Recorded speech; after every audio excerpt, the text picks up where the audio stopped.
I didn't check the audio levels. I think we're fine. Are we fine? Hello.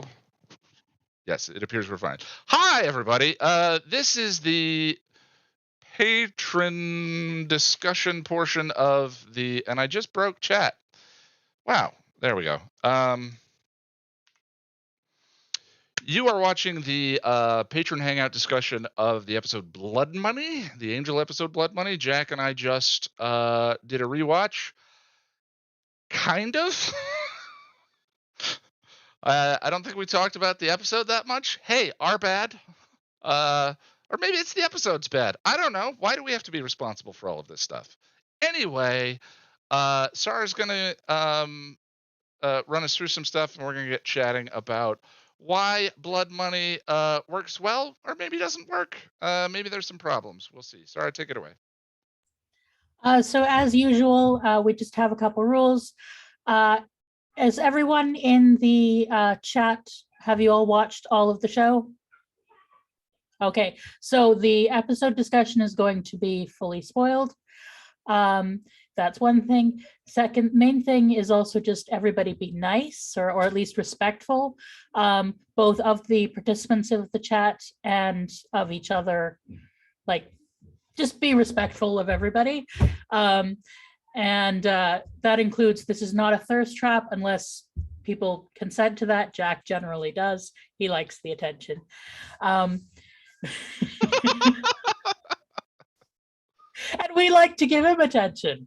And then the last one is just, we just try to keep the chat flowing as best we can.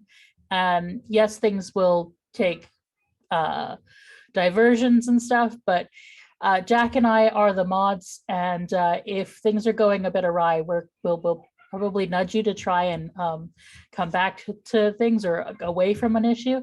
And we'd appreciate you if you listened to us on that as much as possible. And if there's a concern with anyone in the chat, at us instead of rather than making it a fight in the chat, if at all possible. That's basically everything. All right. And yeah, just to kind of add on that, it's funny, we were having a conversation about this. I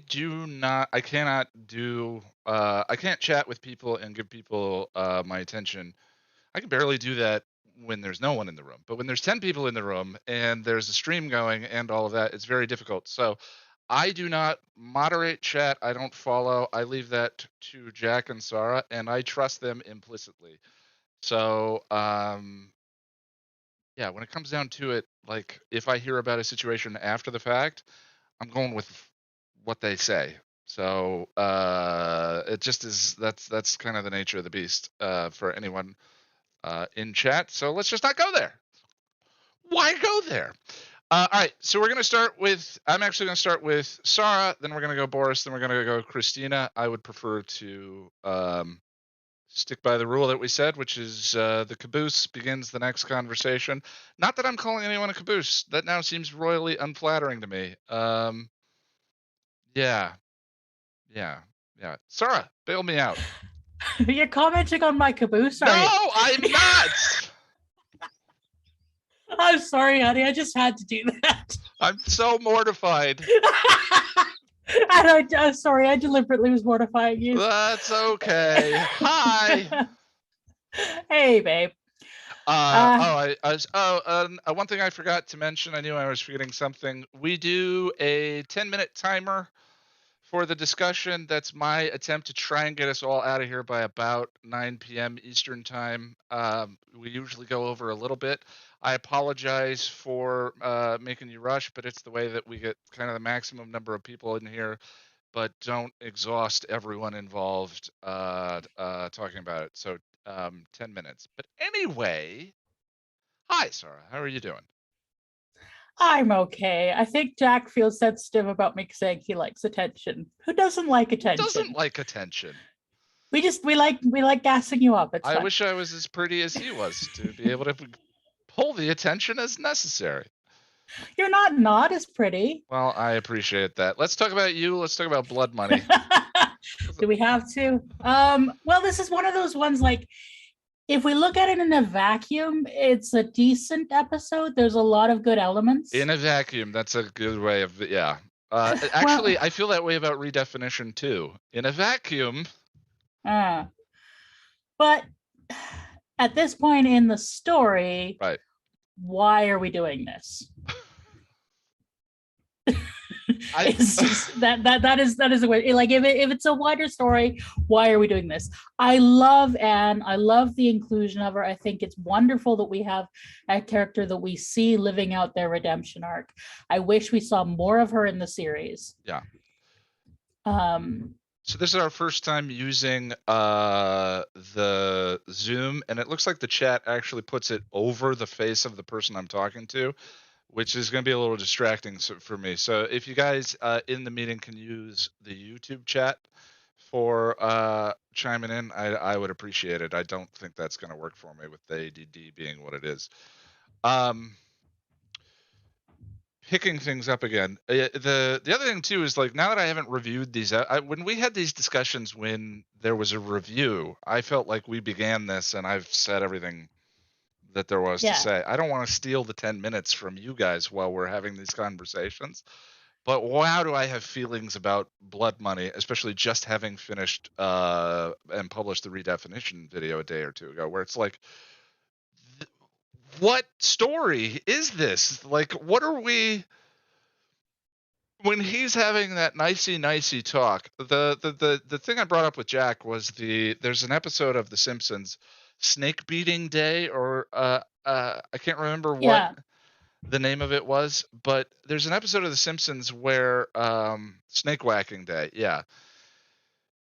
Whatever you feel about Darla and Drew and vampires and the way they work, just setting them on fire for funsies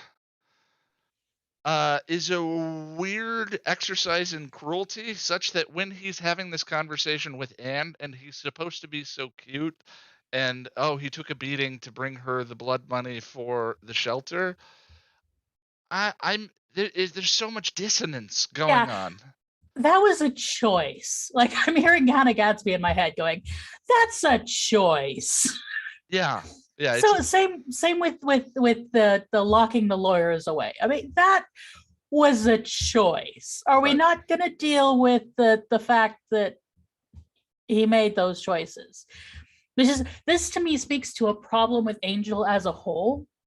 As much as I love a lot about this series, they want to play with tragedy, but they don't want to commit to tragedy. Right. Yeah, if you commit to what that scene meant about his character at the end of Reunion, it's maybe a little more work to dig him out of that or to win us back. But this is like shaking shiny things in front of us and oh, everyone remember Anne? Look, Anne, everybody. And it's great. And I love those things. But especially in a show so driven by theme. I mean, coming in 2 episodes is, I will say, a line that probably changed my life. That helped redirect the course of my life. 3 episodes. Thank you, Tom. But if your show is steeped in theme, you cannot just ignore the ethical dilemmas that you put in front of the characters as dark anti-hero. There is nothing wrong with having the characters make these choices, right? Unless you don't deal with the fallout of the consequences of the choices, and that actually would make that makes Epiphany even stronger if he actually has to face with the consequences, because that's what that's about. It's about consequential morality. The choices we make the world. So our choices matter. The consequences of those choices are a thing you have to think about. What's Go ahead. Yeah. I'm sorry. Like the reason that what we do matters is because of the consequences of our actions. So if the consequences of the actions, what are the consequences of those actions?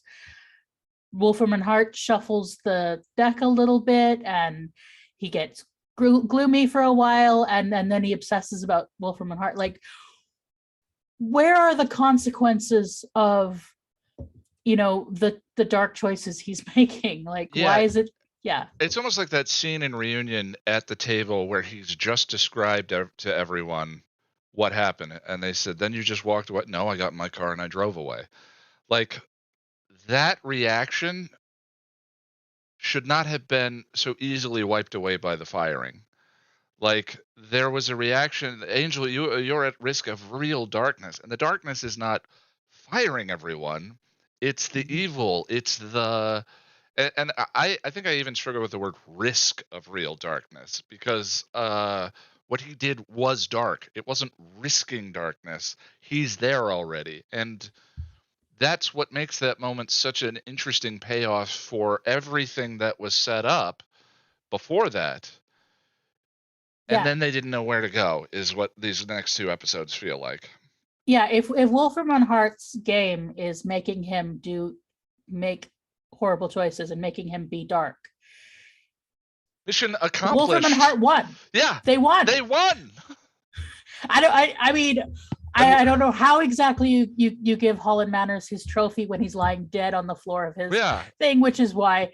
But they're not dealing with the win and what it feels like to me until that gentleman says at the end, we like talks about the role he has to play in the apocalypse.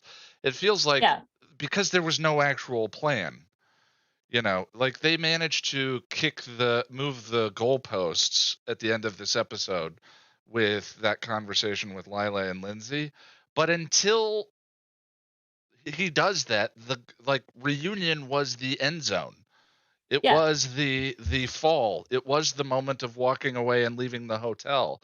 It was worse than that because he locked the door.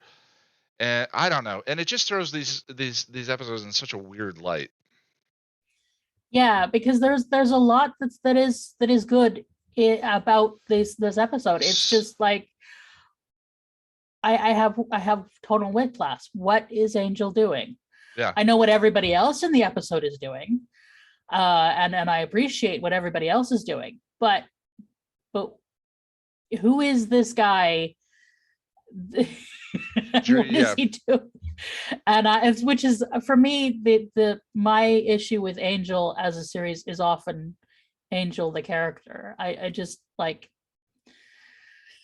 yeah, because if you're going to go for tragedy, then the definition of tragedy is that the inner flaws of the person brings them down.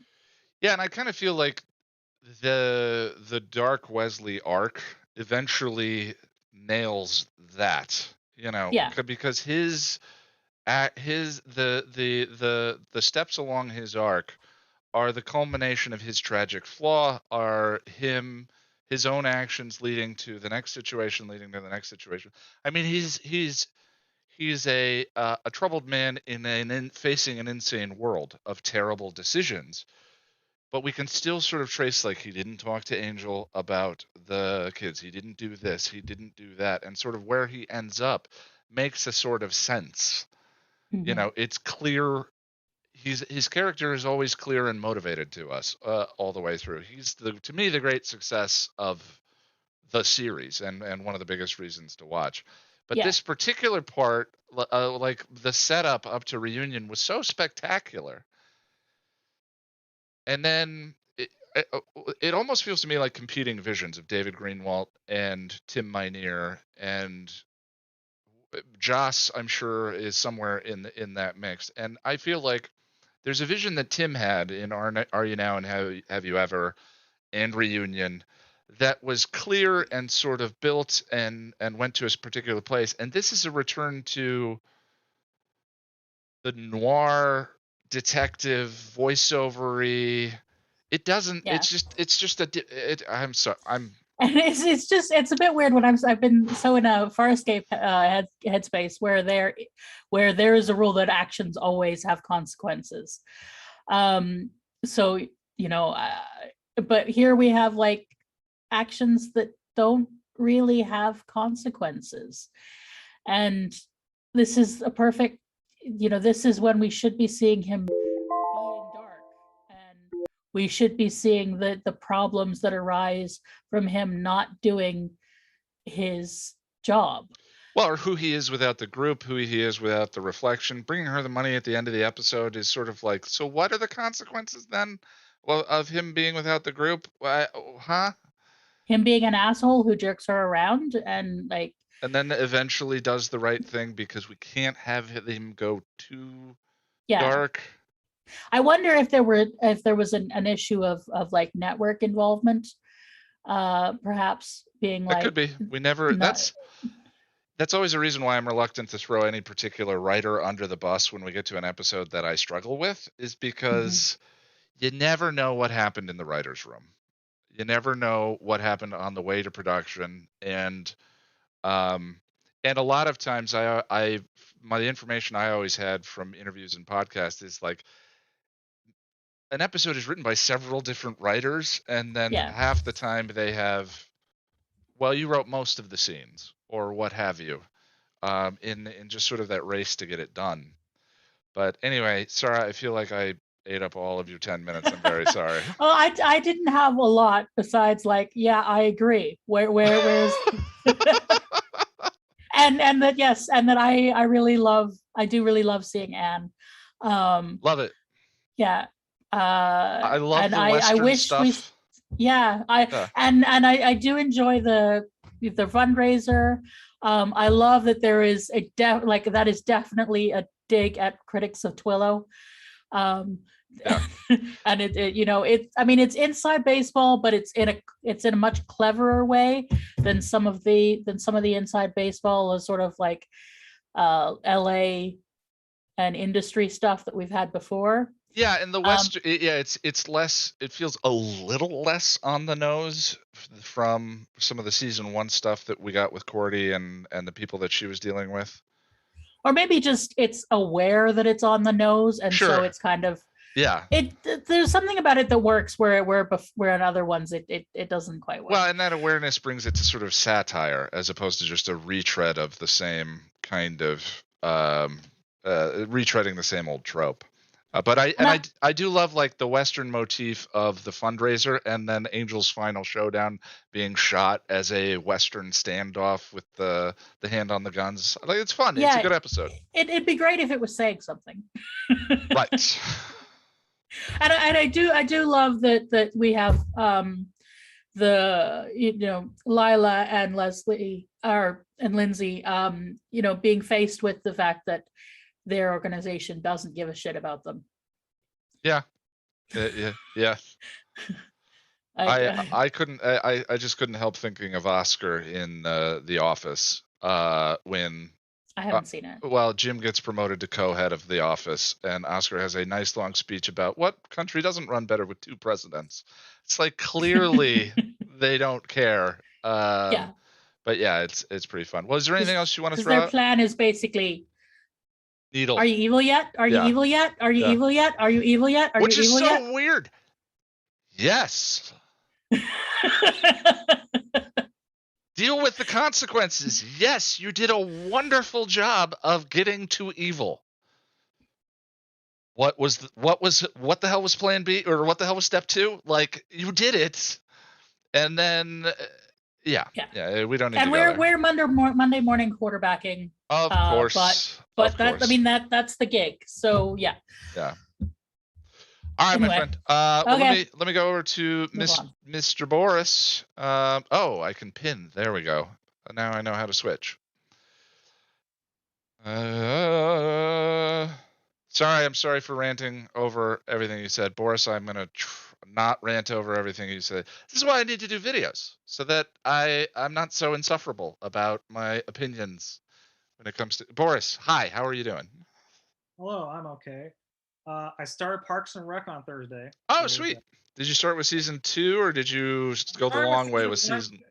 I'm starting with season 1 because A, it's only 6 episodes, and B, it's not that you can watch some bad TV if it's not that bad, guys. Come on.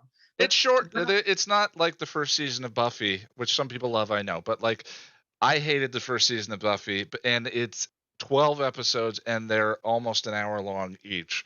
Parks and Rec is 6 episodes, and they're like 24 minutes the whole time. And I was talking to someone about it, like someone posted that like top 5 favorite shows thing, and I retweeted it, and someone asked me, I have Parks and Rec on there, which was like hard for me to admit that, okay, Parks and Rec is one of my top 5 shows of all time. Fine.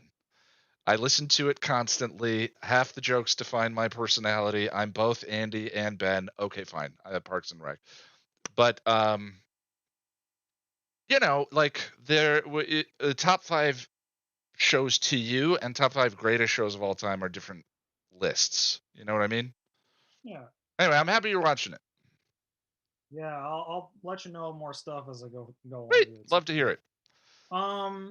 Yeah, so this episode, I feel like it was pretty underrated. Like when I saw the IMDb rating like a while back, I was kind of shocked how low it was. Like, What do you have any idea what it was? I think it was like in the 6s, maybe. I don't recall the exact number. Maybe someone can look it up sometime. Okay. But yeah, basically, I think it's pretty solid. I like how much of a dick Angel's being in this episode. And like how that ties into just, and it works because that is the whole vibe, that he's being a dick, and that's not cool. And like I like that he's just like willing to treat his friends like crap and treat Anne like crap, and like it's great. It's wonderful. Okay, say more. So yeah, with treating his friends like crap, he's basically like selling Corey's clothes and like showing the video, and it's like there's that. And then with Anne, he's basically kind of manipulating her to like so get back. What in Reunion made a giant douchebag the next evolutionary step along the way for Angel's character?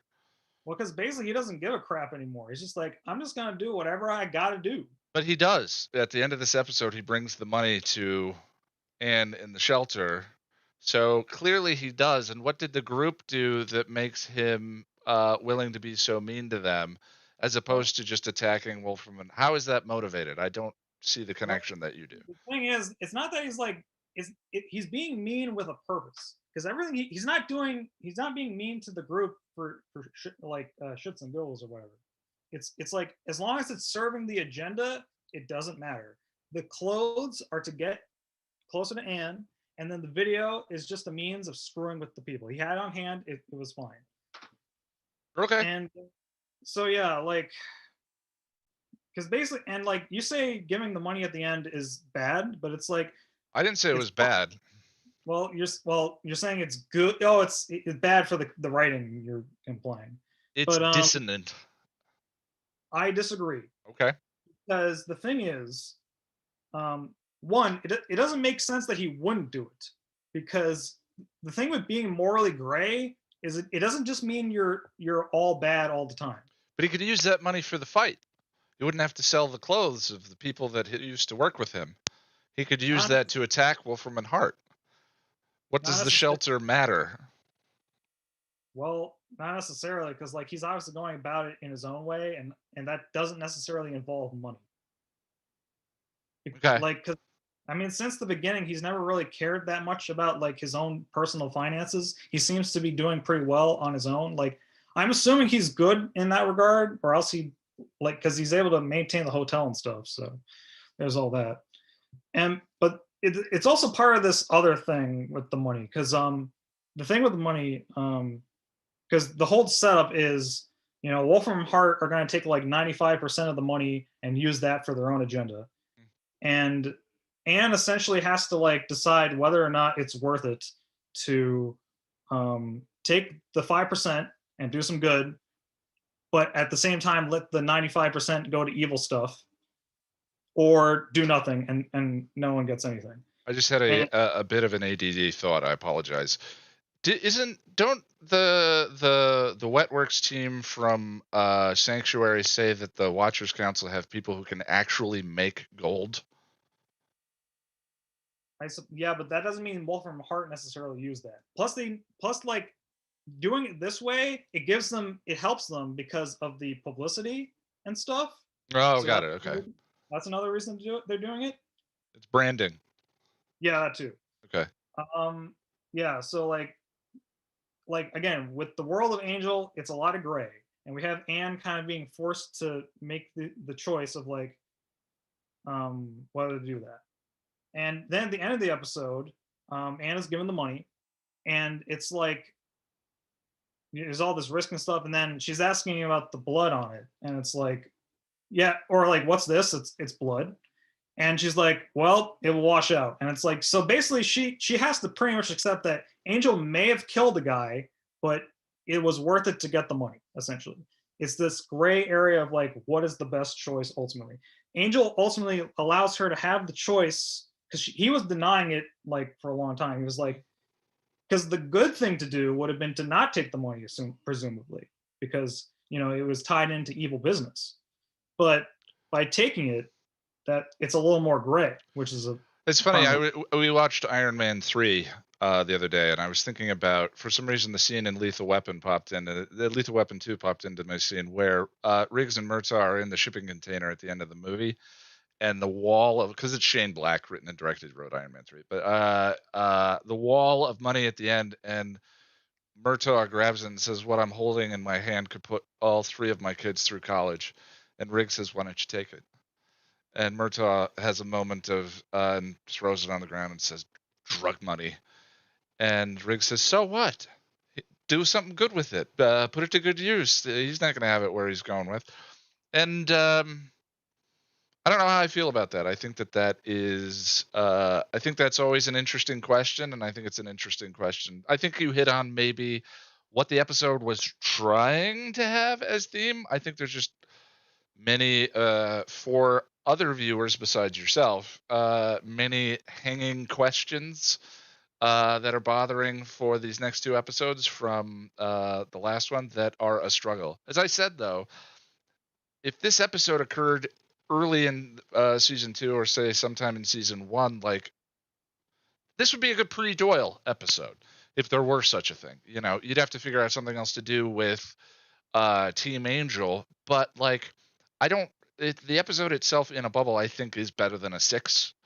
I think it's plenty entertaining, and I think it has sort of those well-made hallmarks that I was talking about in Redefinition. It's just the hanging questions of the cliffhanger at the end of Reunion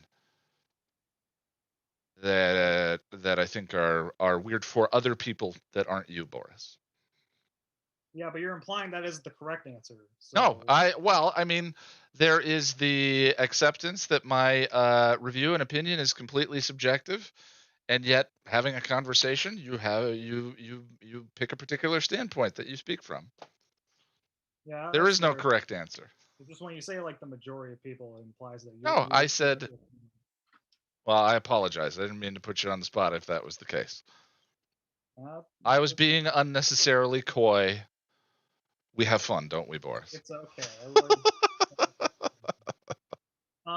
So yeah, I guess back to Anne real quick. I like how they're kind of continuing her little mini arc in this show, where it's like, well, as people have mentioned about Not Fade Away, she was kind of meant to represent like the ideal person, like not being able to like work for the good cause, but not necessarily in a way that involves fighting or whatever. And that's kind of why she's here in this particular arc, is to kind of be representative of this is what you should be doing, Angel. You should be like helping people out, not yeah, she's fighting the good fight. Yeah. And I do like that they do have all that grayness and stuff with her, though. That's good. Though I do like how this builds off of Anne the episode, as far as like, because in that episode, she was kind of brought into this scheme of like, hey, we're here to help young people, and then like it's just a big slave pit. So like to actually have her make an actual shelter, pretty cool. Yeah, I love so in Buffy, she was kind of a symbol of choosing identity, like choosing who you are, making a choice, and your choice is defining you and who you are. So her taking on Buffy's former identity was sort of like that self-actualizing moment for her. And I do love I hadn't actually drawn the line between the horrible cult demon work camp thing from Anne and her doing essentially the healthy, good, positive for society version that the guy was selling anyway in the form of the shelter. So yeah, that's a nice bit. All the Anne stuff is good. Again, I think a lot of the criticisms for this episode really don't have anything to do with the episode itself, or a lot of them do. But is there anything else you have about this one you want to throw out? Let me just check my notes real quick. On the I guess there's two things. One, and I kind of came to this conclusion when I was commenting in the redefinition thing. My interpretation currently is that Angel has given up the championship thing, which is kind of why I think it's the story is allowing him to be more like bad as far because like if they were acting like he was doing all good and being all champion-y and stuff while he was doing all these like dickish things, that might be more of a problem. But like right now, I view it that he's kind of put aside the champion title and is just kind of doing whatever he's got to do. So I think that's the way Tim eventually ties all of these currently loose threads together. In Reprise, him doing anything to win. And I think that and with Holland, he also I think it's a little retconny, but he also they deal with the soul question a little bit. It's a little like Ted. For a moment, for about half an episode, Buffy had killed a human being, and then Ted's a robot. Ted comes back from the dead. Oh, we're fine. Everything's fine. But for a moment, for half an episode, there was a question of what do we do? Buffy has killed someone. What does that mean about her character, her future, her goodness, her morals, her ethics, her whatever?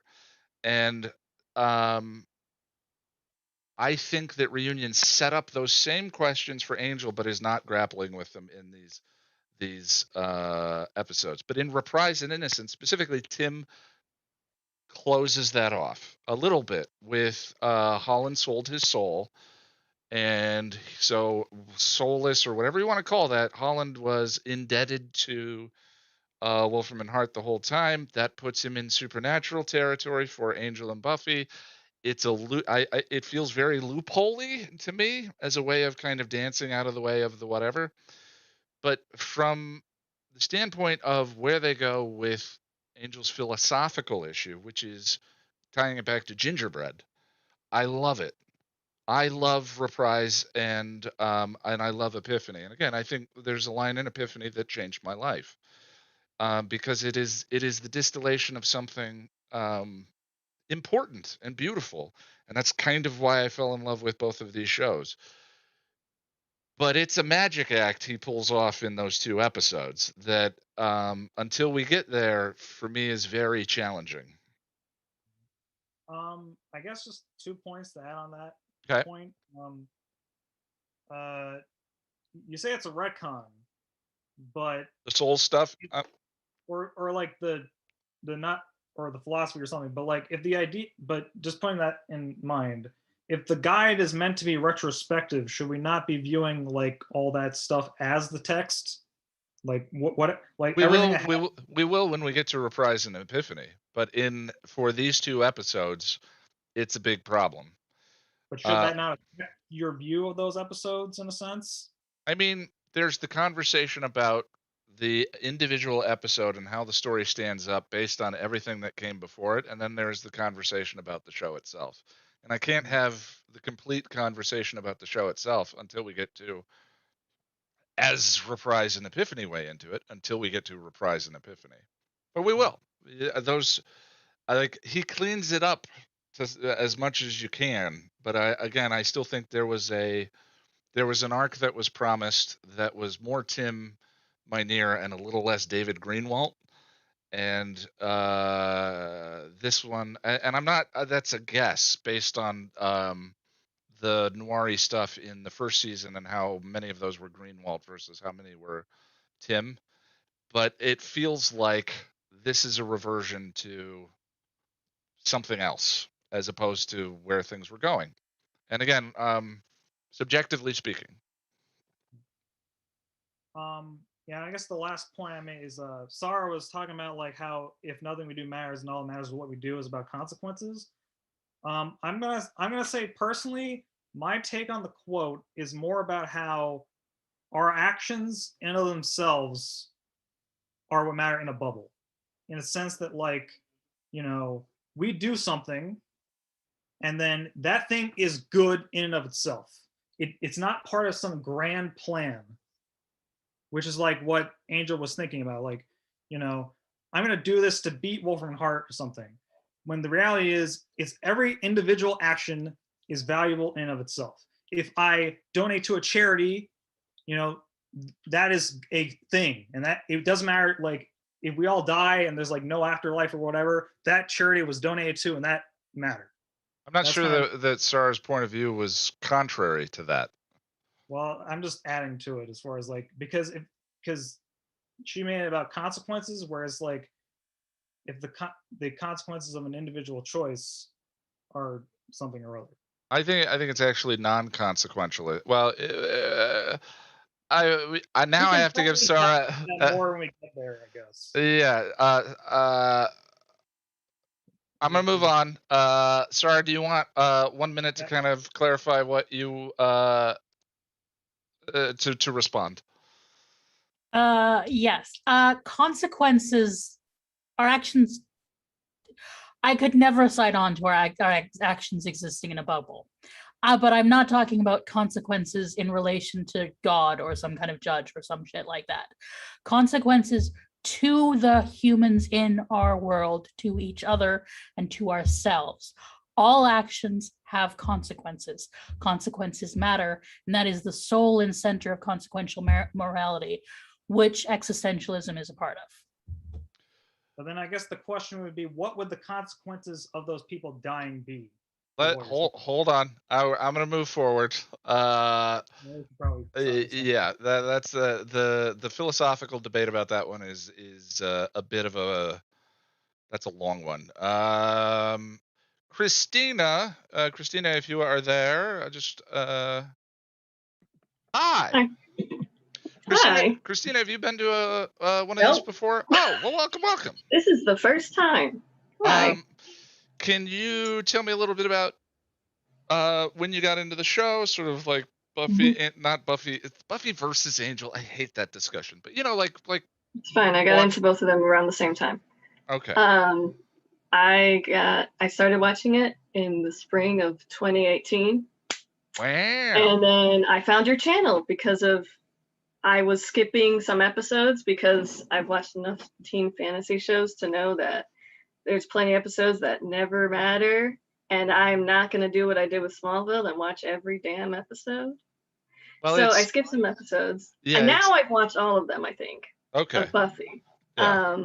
But on my first watch, I'm like, I'm skipping this one and this one. And so I was skipping Go Fish, but I wanted to see a scene from it. The one where Cordelia's talking to Xander. Yeah. And that's how I found your channel. Oh, nice. Yeah. So then I was like, oh, cool. This channel's great.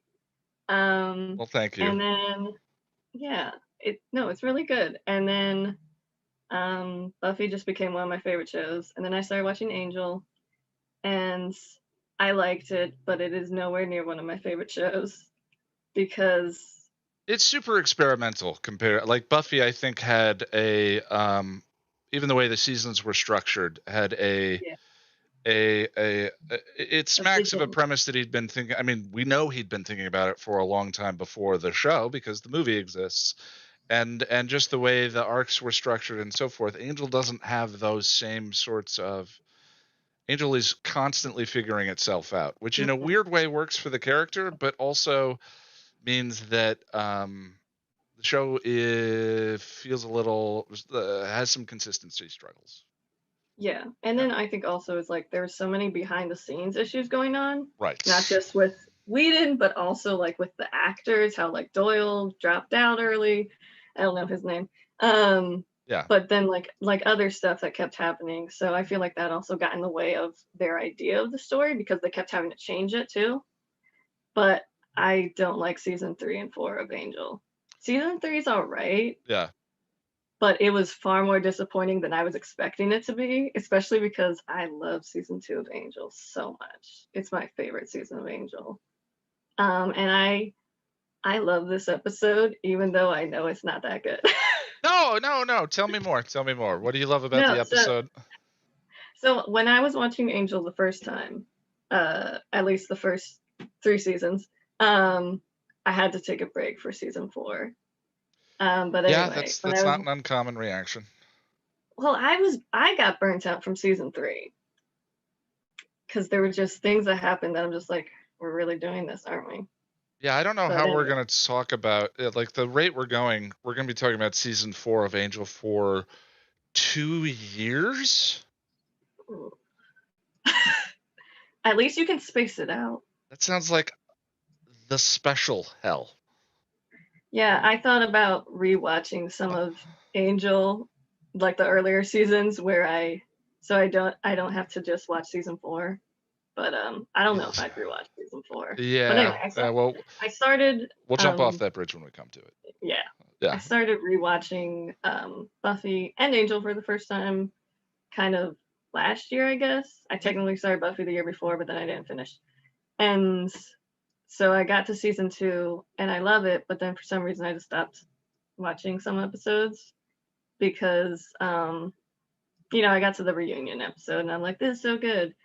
And then I'm like, I like the next few episodes, even though they're not that good, but I love the Team Angel stuff because Cordelia and Gunn and Wesley are great. And that's really why I like this episode, because when I first watched it, I saw the rating. It's 6.7 on IMDb. Nice. It's freaking low. And I gotta say, I rewatched the redefinition like last night, and I'm like, this episode's not that much better than Blood Money. I think Blood Money's solid. I don't think it's a 6.7. I like it more. Yeah. Yeah. Yeah. But I mean, yeah, I remember once you kind of get in, like once I started to think about this entire episode exists for the fire sequence in redefinition, and other than the team investigation section at Caritas, nothing else is happening. Yeah. To me, Blood Money is more interesting. Redefinition is stylish and well shot and really beautiful, but Blood Money has a plot. Yeah, it does. And I completely forgot about that fire scene. Yeah. I was watching the video about it and I'm just like, that's not what I thought about. This is not what stuck in my memory. My memory was the team singing karaoke together and getting drunk together and commiserating. And I'm like, yes. Yeah, I love this stuff. Anytime, it's all about chemistry. These shows work so well with chemistry. And season 4 of Buffy, to me, becomes a struggle. Partially, big bad stuff aside, because the team is all kind of off doing their own thing, and these characters flourish in proximity to each other. And that's why the team investigation stuff in redefinition feels great. The cold open of this one with the two of them playing the game is a ton of fun. Is it the first time Gunn calls Wesley English? I wasn't tracking. Yeah, I love their friendship. I do I ship them, but I also just love their friendship. I think it's great. But yeah, so I was planning to skip it when I first watched Angel because the rating was so low and I read the plot. I'm like, yeah, that does sound dumb. And then I watched it. I just kept letting it play and I'm like, this is good. I like this. And then it also made me realize something, which is why I wanted to be on the Patreon for this, is like, it made me realize something about Angel that I love more than Buffy.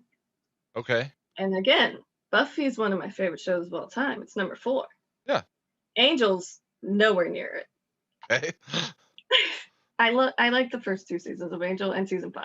You don't need to equivocate. So what is the thing? It's that I hated Xander the first 3 seasons of Buffy. Okay. I'm one of those people. I couldn't stand him. I've seen the trope. And then when he started dating Anya, I was like, okay, I guess you're getting a little better. You're getting over Buffy. That's something. But then he would still do stuff that pissed me off. So Sure. it went from hate to dislike to tolerating. And that's Well, always where I am with Xander. yeah. So my point is, I won't dwell on that because that's another discussion. That's a sore spot for that's a back and For forth conversation. yeah, one of my close friends, she loves Xander, and I was like, oh no, I can't rant to you about why I don't like him. But anyway, so I never could fully love Buffy as much as I wanted to Mhm. because I never loved the whole cast because I never loved Xander. At times I don't mind him and I kind of like him, but a lot of it I'm just like, you never get called on crap. You never get called on the things you do. That's the There's big a few, complaint.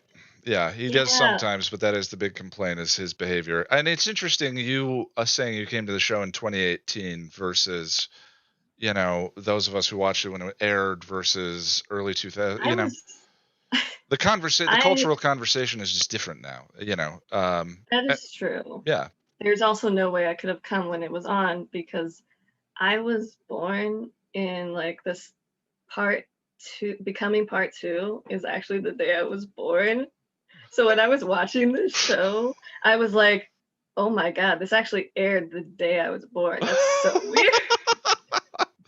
Yeah, I graduated high school when Buffy graduated high school. So, but Yeah, I didn't no, watch it. I didn't watch it till early 30s. Yeah. But I wasn't into vampire stuff. I watched Twilight, but that's because it was popular, but not because I liked it or vampires. But anyway, so like Buffy, as much as I love it, and I really love it, I never loved the whole cast because I always was frustrated with Xander, even when he wasn't as bad. And then with Angel, this episode, when I was first watching it, made me realize I love all these characters. Yeah. I love all the main characters. I like Angel in here, even though his scenes are the most boring in these few episodes. But like Cordelia, I always like Cordelia. I've seen her trope before too. I knew she was gonna be part of the team, and she just got better. And Until she gets worse. yeah, that's Yeah. why. Yeah, we can forget about season 4. Yeah, we can. Yeah. Oh man, how are You'll we just gonna think deal about with her it? last episode in season 5, which made me cry twice. Yeah. But anyway, it's a good episode. Yeah. I mean, it is just so interesting. Like, how do you have conflict among characters in an ensemble-driven show that thrives on chemistry? And Yeah. and especially with a character like Angel, who is a recovering murderer, for lack of a better term. I mean, he's a recovering something, whatever we want to say the actual term is.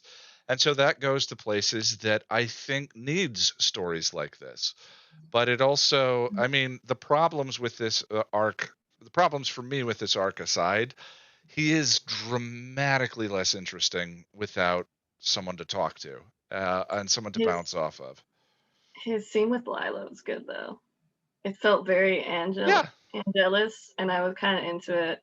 But a part of me was also like, Lila, you're an idiot. You always look in the backseat of your car before you get in the car. Well, especially if you work for Wolfram and Hart. Yeah, especially, which is a side complaint I had while watching this, rewatching it today. I was just like, these women are so stupid. They know about supernatural things, and they're like not suspicious about this strange man coming around. Like, I get Angel's attractive, but anyone can be dangerous. Well, he also, yeah, the other thing too is I mean, if we get into nitpick territory, the blind date, the entire Ocean's 11 bit about breaking in was built around vampire detectors. Where are the vampire detectors half the time on the show? I guess they don't extend to the parking garage, or it's nitpicky. It's nitpicky, but it still occurs to me because it was such a focal point of blind date's story is all I'm saying. Yeah. I just think it's stupid that she doesn't look in the back of her car. Like, good she looks in the rearview mirror, but like, I don't know. You always got to be on guard. You always got to check. You never know. Maybe you didn't lock your car. You never know. Yeah. I don't know. Maybe I'm just too paranoid because my parents taught me to be. But yeah, Well, I don't think it's a bad thing. yeah, I'm just yeah, like, no. especially supernatural stuff exists like vampires. It's just stupid. But that's a minor thing that was like, these people are dumb. Well, the cast is super strong, definitely super strong in Angel. I've But they're heard the that. I've heard supporting that. cast. I've heard that Xander thing for sure. Are they? Are they? No, I'm talking about No, I'm talking. Anne and Lila Oh, yeah. specifically. Because Anne just is like, so like, oh, guy who I ran into, what are you doing here? And then later when he shows up at night when she's alone, and he's just like, hey, I'm here. And she's like, oh, it's you. I'm like, you don't know who he is. Didn't they meet? I was just thinking this. Didn't they meet in? Kind of. But she Lie doesn't to act Me? like they met. Yeah. Yeah, is it written like she remembers who he is? Oh, it's not. Yeah. Oh, I that's. thought I saw a trivia thing like a while ago about that, but I was watching the episode, I'm like, she doesn't act like she's met him before. Yeah. She's way too trusting.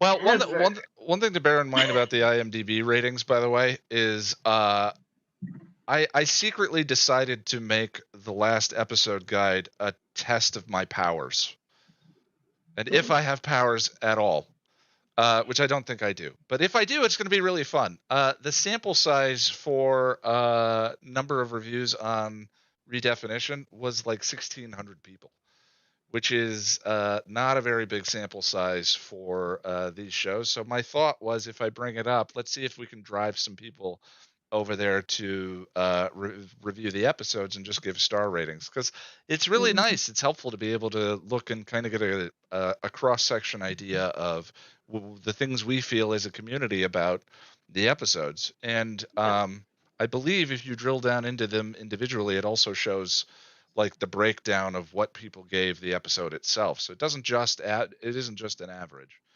Mhm. But I do have to move on, Christina. Is there one more thing you want to throw out about this episode? I just really like it because of Cordelia, Gunn, and Wesley. I like that they're really getting along and that they're really becoming friends and trusting each other.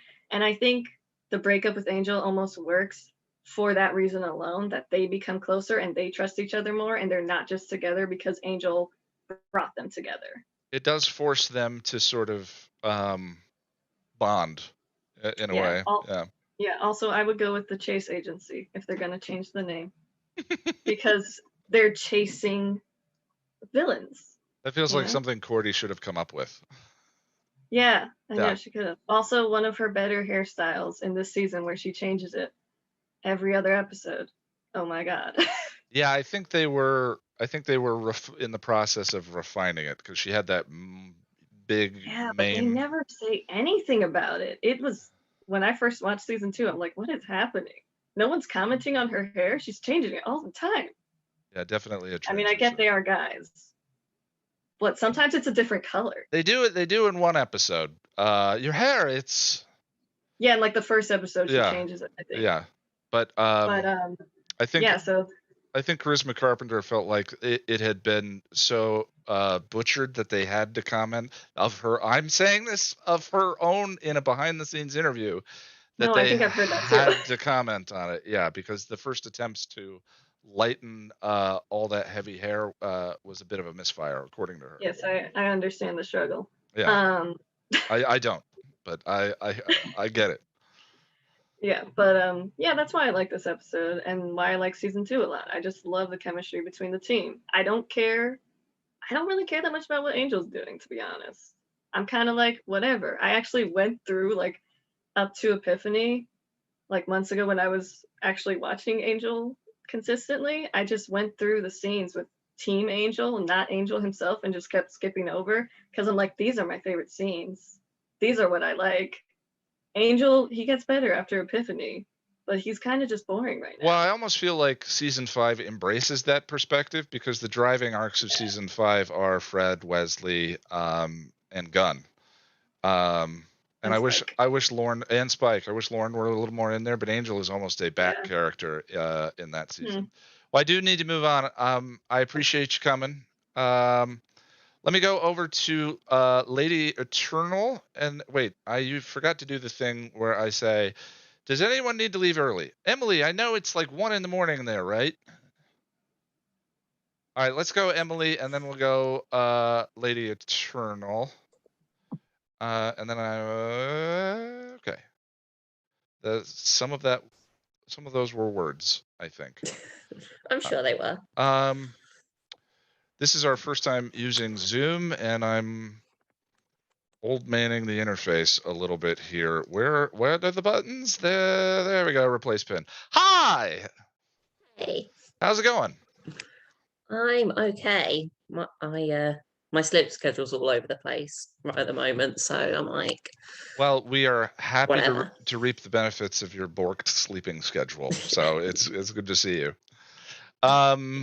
Blood Money. I remember you had you pointed out a couple of things about redefinition that I really appreciated.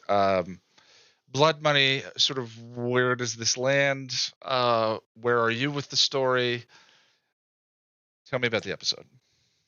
I like it. Like, I do get a lot of the criticisms, but I think I land a little bit where Boris did, is that I like Angel just being a massive dick in this episode. He is just a complete asshole.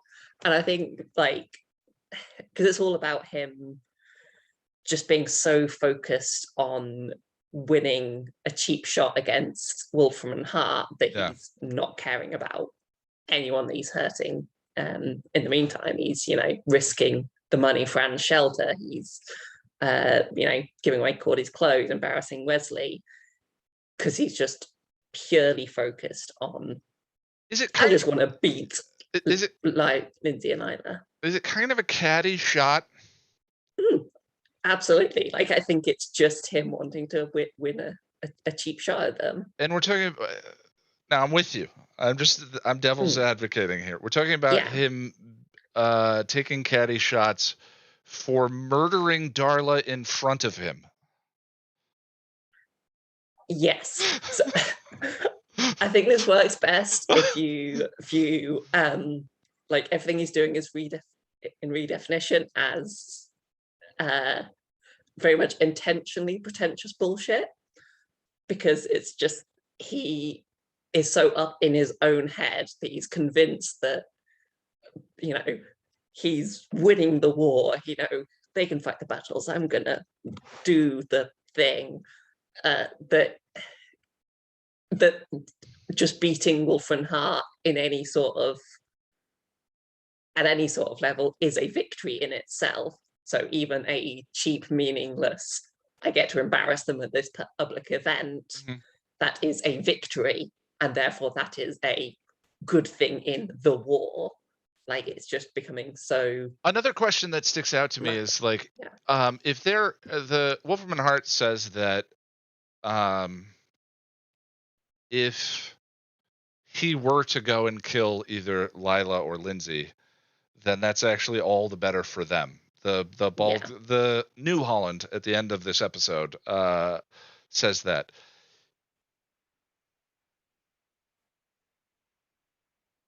Angel, and that works with Angel's character as a recovering murderer and the idea of a relapse. Why is he not grappling with to kill or not to kill instead of, you see where I'm going with that? Like, the way it was set up was was potentially relapsing murderer. Wolfram and Hart has that as their goals in the plan, and he's shaming them at a fundraiser. I think it perhaps ties to what he's saying. There's a line in redefinition which is where he's like, Wolfram and Hart kills from a distance. I don't have that luxury. I think he's kind of trying to have that luxury because the deaths in the wine cellar, that was from a distance. He didn't have to look at that. He didn't have to do it himself.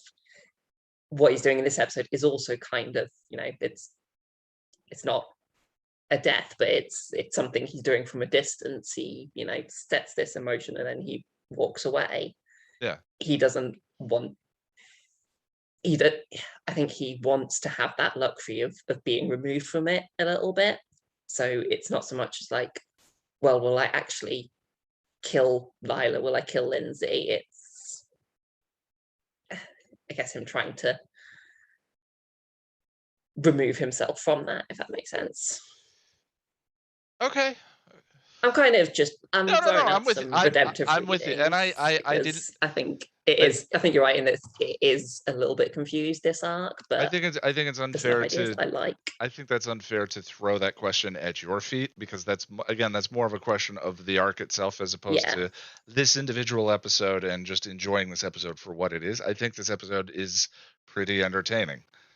Yeah. You know, the next two are going to be more of a struggle, but at least Redefinition and this one, I think, definitely have merits for sure. Mhm. Yeah, for sure. I don't remember much of the next one. I think the only thing that sticks in my mind is Lorne's speech, which I love. And I'm going to choose to just remember that because I that is also a great moment. I also have a mercifully selective memory, so high five to the both of us. It's a wonderful thing. But yeah, I don't know much else about this episode. I love Anne. She is like my girl, my favorite like minor character in the Buffyverse. Just I love her. Yeah, it's a weird thing that's kind of specific to Angel, is like inventing fun characters that are actually kind of cool and then not bringing them back enough. Yeah, it's kind of bizarre, but I think she's one of the longest lasting characters in the Buffyverse, if you count like from first appearance to last appearance, and just she is one of the very few people who actually get to appear on both shows, which I like. But Yeah, Buffy has a number of the you know, you're a girl, like those guys that I'm like, all right, he's gone, thank God we don't need more of that character on screen. And Angel has a bunch of these little one-off ones like that I think are really. The Nabbit had interesting potential. You know, they were really good at coming up with ones that informed the plot or the characters on the show in really interesting ways, and then they just kind of went away. Yeah, it would have been nice if there had been more of a like, and it could have recurred as this hero that is down on the ground fighting the good fight in the you know, with the real world. She's helping people in a very ordinary human way that isn't to do with fighting demons or anything. Kind of the human Buffy, you know. Yeah. The if Buffy is you know, a symbol or an analog for a particular way of living as a human being, then she was that opportunity to sort of do that, and that was a rich potential. You know, although the argument is, of course, that Buffy works as an analog for anyone, but yeah, or it's like the pure version of Angel, like his whole mission to like save people's souls, to save his own soul. Yeah, she is doing that. She's helping people put their life in order, and you know, you can see it's informed by her own character arc, what she's gone through and being very lost and needing somebody to guide her. She's now doing that for other people, just as Angel, you know, had to save his own soul so that he could then save other people's. Yeah, exactly. Yeah, that's definitely something I think the show could have delved more into. But I like how they do it, not fade away. At least they've got that moment of between her and Gunn. It's a nice callback. Yeah. I really appreciate that callback. Although Gunn, because of the thin red line, that's where they established Gunn's connection to her. I always forget about that one. They're friends. Yeah. Boris pointed out that Anne's actress auditioned for Buffy, which I think is an interesting connection. I think Charisma Carpenter did as well, but yeah, I've heard that. Yeah. All right. Well, is there anything else you want to throw out about that one? No. I kind of liked it. I think it would have been better as an episode. I think if Angel hadn't delivered the money at the end, because I think that would have hit the theme of Angel just being stuck in this myopic, Yeah, I think cheap it's shot worldview, it's a little rather too than much. actually doing the right thing at the end. It's a little too much. Have it the cake and eat it too. It's like you set up Yeah. something so interesting. Mhm. Just let him wallow in the darkness. Let's Yeah. see him be more Angelus than Angelus, and instead it's sort of like it's a little all They over. pull back a little bit. Yeah. Yeah. I don't mind the darkness. It's just like they didn't go there is what I Mhm. where I go with that. But all right, I appreciate your time. Let's go over Okay. to Lady Eternal. Hello. Hello. Okay, so we're going to come out with the references today, Ian. Okay. hit I me. have some good references for you. First of all, while you're putting it up to scattershot writing and not committing to the writing, you get, and that's absolutely probably what happened in universe. If you're going to stay purely in universe, the whole reason that there is such a mushy feel to the way that Angel is behaving in the aftermath of Reunion, in the aftermath of I Just Can't Seem to Care, is because he pulled off the very early version of Doctor Number 11 saying, good men don't need rules. Today is not the day to find out why I have so many.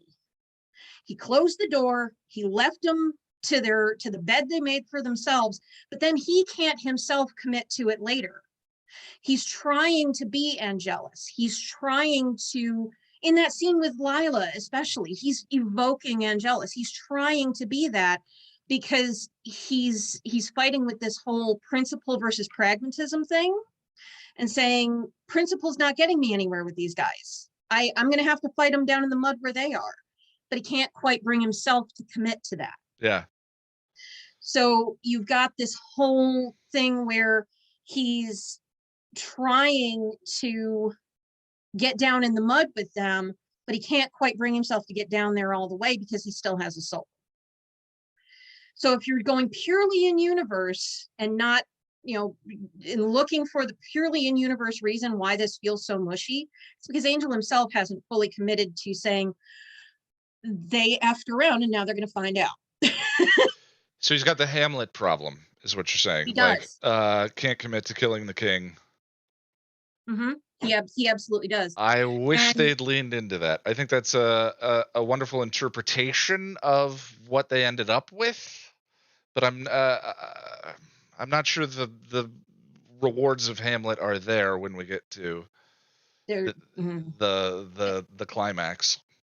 Especially when you take into account that in this episode too, when he's trying to convince Anne not to take the money, it's in that scene in the office where he's saying to her, oh, now I'm a vampire, doesn't that scare you? And she looks at him and says, I've seen a 14-year-old sitting in her own blood after a tough trick. Vampires don't impress me, neither do lawyers.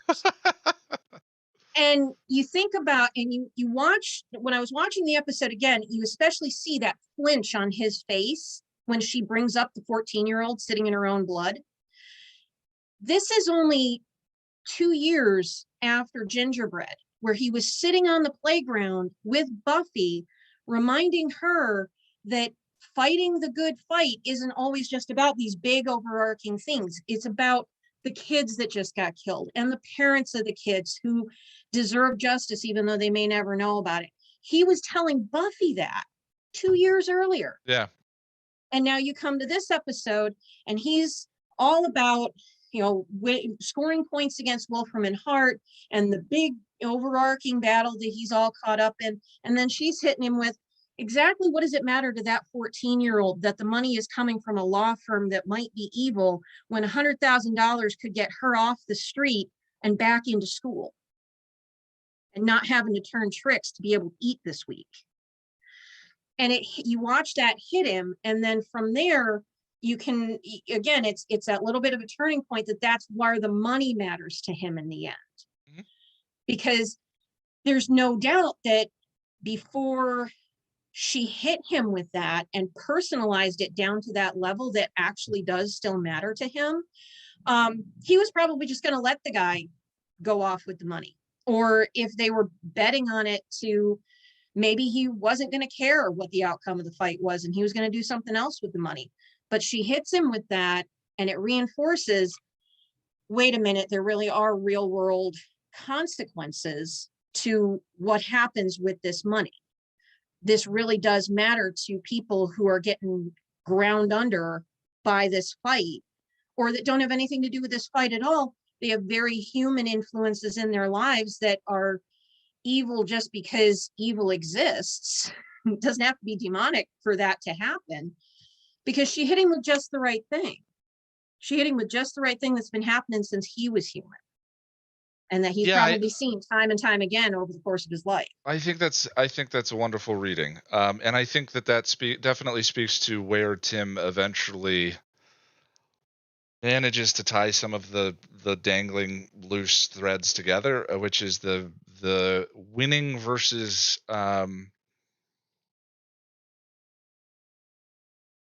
all I want to do is help people that he comes to in Epiphany. I think that's a very nice connection to those two things. I still struggle with kind of who is Angel right now? Where is his character? But I think thematically, that as a broad reading of the episode and where it's going to go, I mean, absolutely reprise an Epiphany, bring back Gingerbread.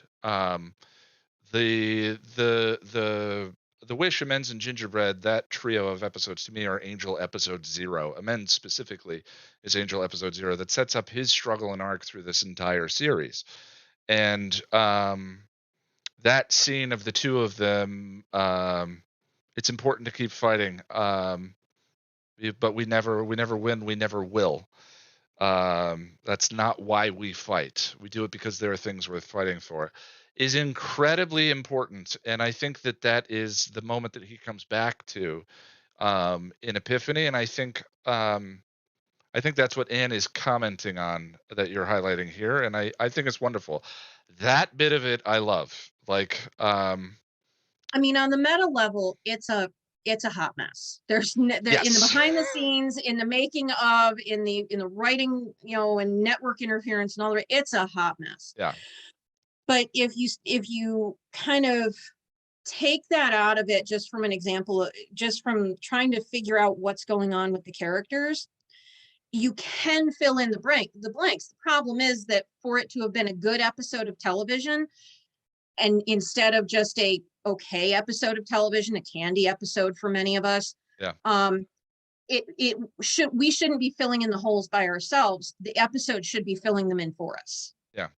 And that's where this episode really falls down, is that we have to fill in the holes ourselves as to what the heck is going on in his brain.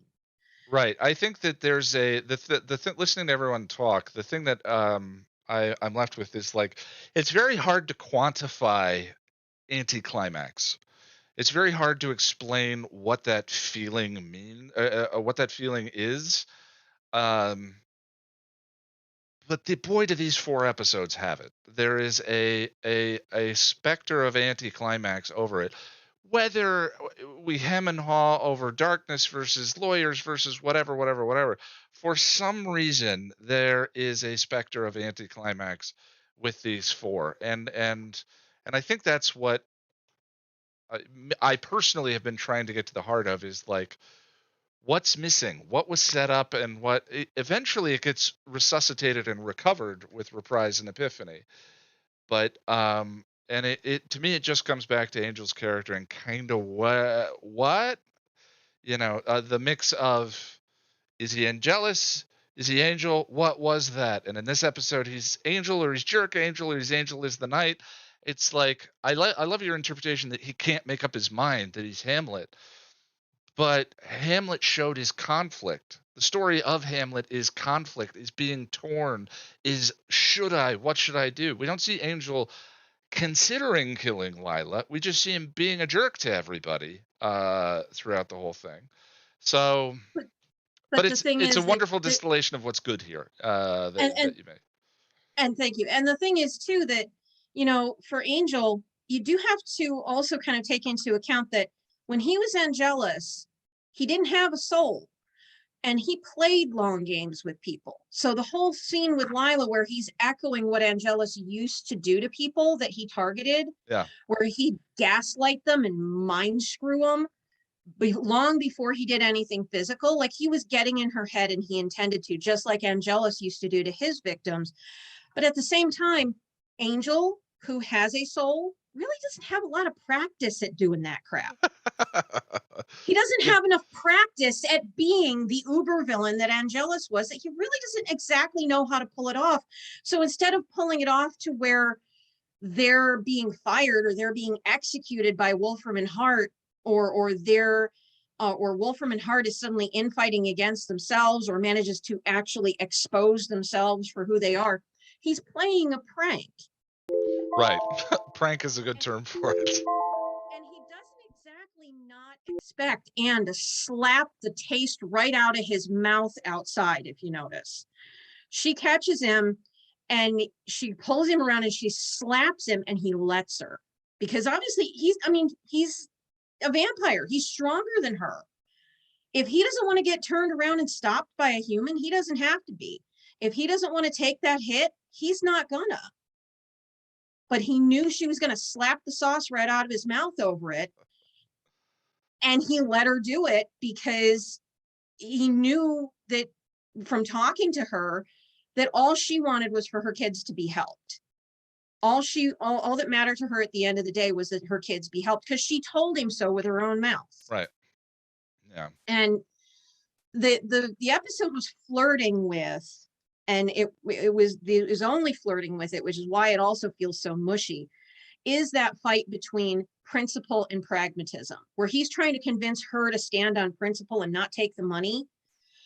And she's saying, even just $100,000 is more than we could ever hope for. It's a huge cash infusion and we need it. And at the end of the episode, after he said to her that thematically, when Wolfram and Hart hands you that money, there's blood on it. When he hands it to her, there's actual blood on it, paralleling that conversation. And she looks him dead in the face and says, it'll wash.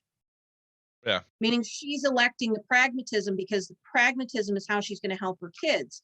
He's meanwhile fighting with the pragmatism of saying, I'm going to take the handcuffs off and I'm going to fight Wolfram and Hart on their terms and their ground. There's no rules. Why should I have rules? But at the same time, because he is who he is now, he's still being pulled by the principles that he wants to still adhere to, even though he knows it's not going to get him anywhere. And Anne was saying to him in that episode, she was like the avatar of what he's struggling with. What's principle going to get my kids? Pragmatism is going to feed my kids for however long, keep a roof over their heads, get them STD testing. What's principle going to do for my kids?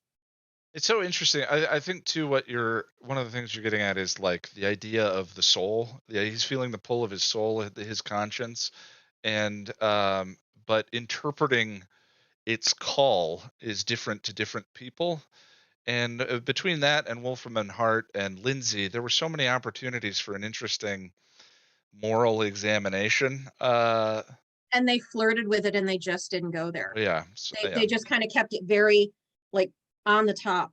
And especially when they're also playing with the whole idea of Wolfram and Hart and the new guy saying everybody's expendable in the service of this greater, larger fight, including you guys. Sorry to say, I'm going to tell you to your face. But then they don't seem to have a plan for what to do now that Angel has committed what should be this, soul altering act of having left all these lawyers to die. It occurred to me while you were talking about it that Wolfram and Hart don't seem to have a plan for what comes next. They don't need a plan. What they're doing is essentially conducting psychological terrorism. Sure. They're engaging in essentially psychological terror attacks on Angel to keep him in this place that they want him, instead of letting him hit that space and then recover from it. And hit that space and recover from it. It's so interesting, like narratively, Are You Now or Have You Ever foreshadows this arc. completely, from him attempting to do good, him falling, him walking out, and then his redemption at the end of it, with Judy and then later with Kate. Like, all of the beats are there. It's just they got the moment of that the whole arc was set up to have. And then this sort of you're talking about an idea of sort of maintaining him in that space of darkness. I think that I think you're right, but I'm not sure that that's a narrative payoff that works for these 4 episodes, you know? It really doesn't, but at the same time, it's playing at a very, again, high level with this and not really digging into it. I have a dear friend who's a doctorate in criminal justice. She's a certified anti-terrorism expert. And she always breaks it down for her students that the difference between a terrorism and a revolutionary is terrorism. The terrorists do not have a plan for what comes next. They want to attack and attack and attack, but they don't have a plan for changing anything. Revolutionaries, when they engage in guerrilla tactics, it's very similar to terrorism, except that when they finish the fight, they have a plan for what comes next. Interesting. So Wolfram and Hart are acting like terrorists in this situation. And this is something that's going on. You know, this episode aired in 2001 before we really had this huge shift culturally in an understanding of the difference between terrorism and revolutionaries. And you see it in other franchises as well, especially Star Trek Next Generation, where you're seeing with them. I was just thinking of that episode. The understanding with the doctor. Right. Yeah. The one that mirrors Northern Ireland. And so it really was kind of that mindset at the time of not really understanding the difference. And so not being able to elucidate that from a meta level, they're not really digging deep enough to understand that that's what they're doing to Angel. Yeah. Yeah. And a lot of times I do need to move on, but just to kind of wrap up, a lot of times, like, when we talk about the famous Joss bit about Buffy is like, I'd rather have an emotional truth, go for an emotional truth, emotional resonance, than for the lore to be perfect. Mm-hmm. That may not work on Angel because it's one thing for a big bad that's going to be off the show at the end of the season, but Wolfram and Hart as a persistent, ever-present, always kind of there bad guy, it's like, if you break that, Wolfram and Hart is a character, for better or for worse. It muddies the water impossibly. Yeah. So the only other thing I did want to say about this, and this is something that I think is kind of a cool meta level shout out as far as how they built Anne into Angel. Right around the same time period that these series were airing, it was right around the same time that Remington Steele, the series, was coming back into syndication. For anybody that hasn't seen it, Remington Steele was a show on NBC that Pierce Brosnan starred as this character who was a con artist who was changing his name all the time and started impersonating this person that didn't actually exist, that Laura Holt, this female private investigator, had made up because people wouldn't take her seriously as a female private investigator. So she created a male boss for herself that didn't exist to make people take her seriously. And this con artist steps right into that role. And every time she turns around, as she's trying to dig into his past over the course of the series, he's got different names for different people that are from his past, and she's trying to find his true name, and he can never tell her, and nobody else can tell her. And at the end of the series, even he doesn't know. It turns out even he doesn't know his own true name, and he never finds out. And you never hear his true name in the entire series. And the entire time that we see her in the series, we don't learn her real name. And because she's Chanterelle, she's Lily, she's Anne, she was Sister Sunshine for a while. The only place her birth name is specified is in the Lie to Me shooting script, and her real name was cut. So you never hear it in the series. But if you look at her driver's license, in this episode when Angel steals it, her last name is Steele, S-T-E-E-L, just like Remington Steele, Huh, that's interesting. S-T-E-E-L-E. Yep. So I have to think that's a shout out from somebody because it's also, this is only 3 years since Anne. So this girl went from a person that was in a cult, that was living on the street, that didn't possibly even have a high school education or maybe a GED, and taking on a name and working for cash under the table at a diner, to running a shelter 3 years later. How did she do that? How did she do that? How did she earn enough money to have those clothes she was wearing at that thing from Wolfram and Hart at the charity ball? She might not have been wearing a cocktail dress like Lila, but she was certainly wearing a lot nicer clothes than she was the last time we saw her. Well, touched by In a Buffy, 3 I guess years? will do that to an average person. Exactly. I do need to move on. I appreciate it. Before we go any further, I want to take a 5-minute break. So I'm gonna mute myself, stretch, do what you need to do. I'll be right back with you. Okay, 5 minutes.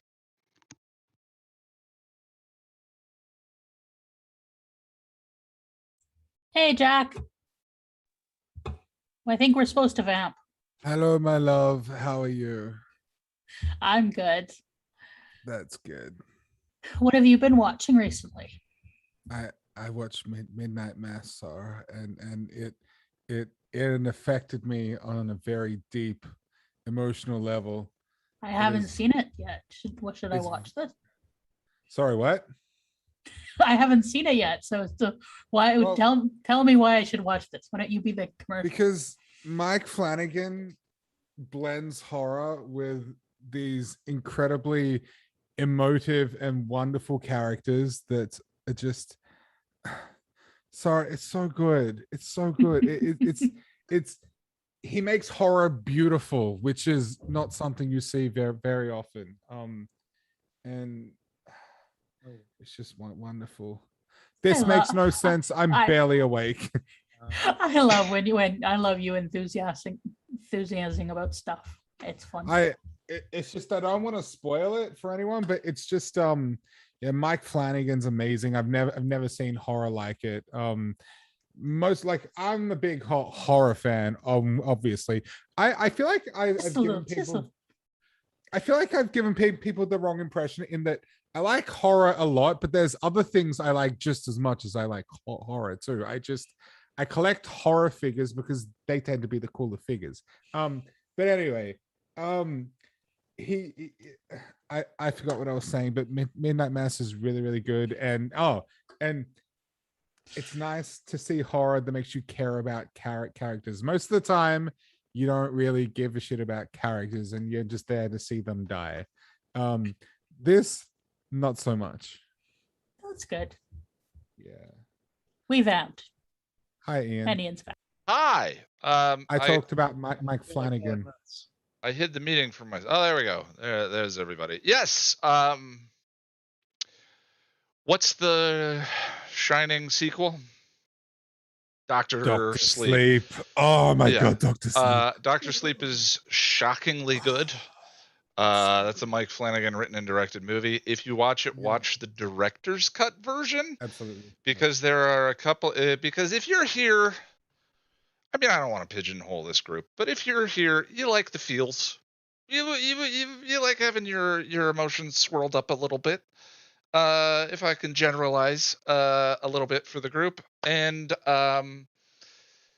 boy, do some of the scenes that they cut from Doctor Sleep mean a lot. And there's some Angel recovering darkness bits that are in that movie. I cannot. Doctor Sleep and Arrival are probably my two favorite movies I've seen in the last 10 years. Same. And it's not really close. So yeah, and I was utterly cynical about Doctor Sleep. I don't remember why I watched it, but boy, am I glad that I did. So let me go to let's go Andre and then Jen and then Tom. Andre. Oh, well, Hello. Good. It's good to see you. Welcome, welcome. How are things? thanks. They're been going okay. Trying to set up. I don't know. I have a crazy week. Oh yeah, my week a little bit weird too, but I'm not comparing. I think my house is haunted and trying to prevent Lonnie and I from leaving. But how are you? Tell me about the episode, where this one lands for you. Were you at the redefinition discussion? I think you were. Yes. Okay. Yeah. Yeah. So sort of like where the arc has gone from reunion is a big topic of conversation, the episode itself, so on and so forth, wherever you want to pick things up. Sure. I mean, it's kind of the middle of the bunch of the episode. I like some of the stuff, and I think he has a attempt to a team, which I always enjoy. And I also love Anne. Always, whenever she's into the screen, is always like a delight. But yeah, there's a lot of issues as you guys talk about, and some of the stuff kind of boil up to me. But yeah, it's kind of fun. It is fun. It's a good time. I actually I hate writing reviews like Into the Woods and Redefinition, and having two of them so close together made me unhappy. Because I my favorite thing is to celebrate these shows, and I think doing so in an interesting way is more difficult than a dissection. You know, a massacre is considerably less fun than a celebration, but a massacre is much easier to pull off. And I actually like the takeaway from the redefinition video that left me a little sad was that people thought I hated the episode, and I get why that was the case. But I don't hate that episode. You know, it's just so funny when it comes to arc stories. It's an interesting conversation where the shadow of the arc really has an effect on how you feel about every individual episode. You know, and I agree with you. I think this one's fun. I mean, Sarah raised up on the chat that she probably thinks that, I mean, I'm paraphrasing her, sorry, but she thinks that like reunion should probably back to Epiphany, which and move all that stuff to the early season. I think there needs to be kind of a breather between the like Epiphany and maybe Redefinition has left you with a sour taste of this block. But I don't know. I enjoy Gray Angel. It's an interesting question. Name. I think it's an interesting question. How do you have a breather episode after reunion? You know, like the end of that episode, how do you and not create that sensation of anticlimax for your audience? You know, maybe I don't necessarily disagree with you, and I haven't written about this episode yet, so I don't really know how I feel about Dark Angel in this one specifically.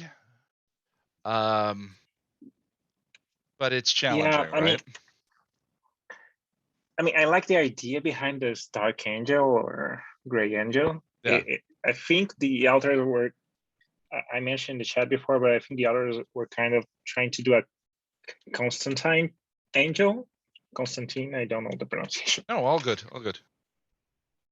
Which it's a DC comic character that's basically a magician that it's kind of a prick with everyone, but always get things done. But the interesting thing of the Constantine character is that he's always struggling with doing the things because everything comes with a price, and he always has to deal with the price, or the people around him has to deal with the price. Yeah.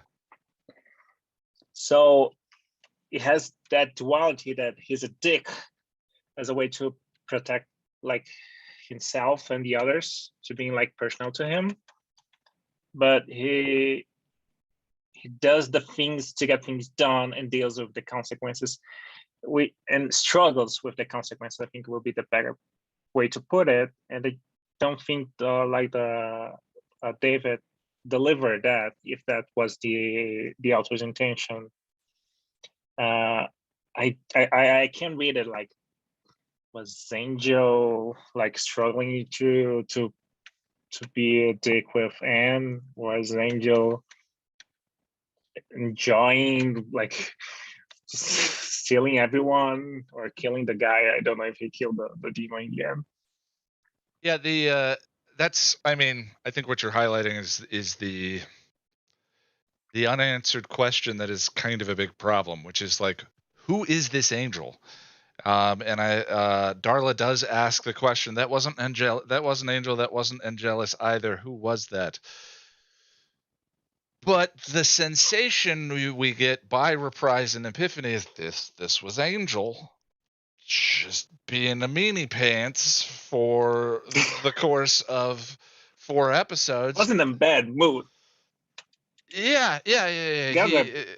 A little depressed, a little moody, and that's all fine. But like, I don't think the justification for all of the actions completely lines up. I think it undermines some of the potential of these episodes, especially the potential that Lady Eternal was highlighting, which I think is great. The Hamlet-esque desire to do the thing that he thinks is right or just in these circumstances, but not being able to do them.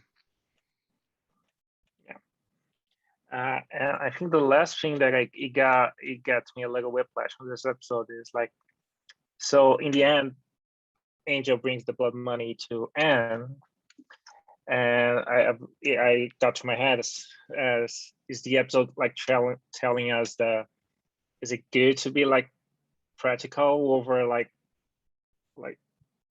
doing shitty things but getting the results done, or not? And I don't see the episode like leading anywhere about that. And even in the end, as Anne is saying like, oh, I'll watch the money. So if Angel had told her all the plan, I think she'll probably accept it. She'll probably take the money, all the money for herself. Or was everything like, was Angel testing her from the start? So what's happening? Well, I think I don't have a problem with the moral ambivalence at the end of the episode. It's just, I think the argument that I was trying to make in redefinition is like, a story can be gray, a story can be black, but like if you're steeped in theme in this way, you have to know where it's going. You have to know the spectrum of the universe and what is good and what is evil and where the actions fall. Totally fine for your characters to land somewhere in that. And I think Dark Wesley is kind of this arc done in a more interesting way, a more successful way. Which is weird because Angel killed people in a former life, but somehow Dark Wesley ends up the successful version of this. But it's not the gray or the ambiguity of the story that's my problem. It's the theme underneath it, that not addressing the locking of the door is pointing to, that the show itself doesn't seem clear on what that action means, and never circling back around to address it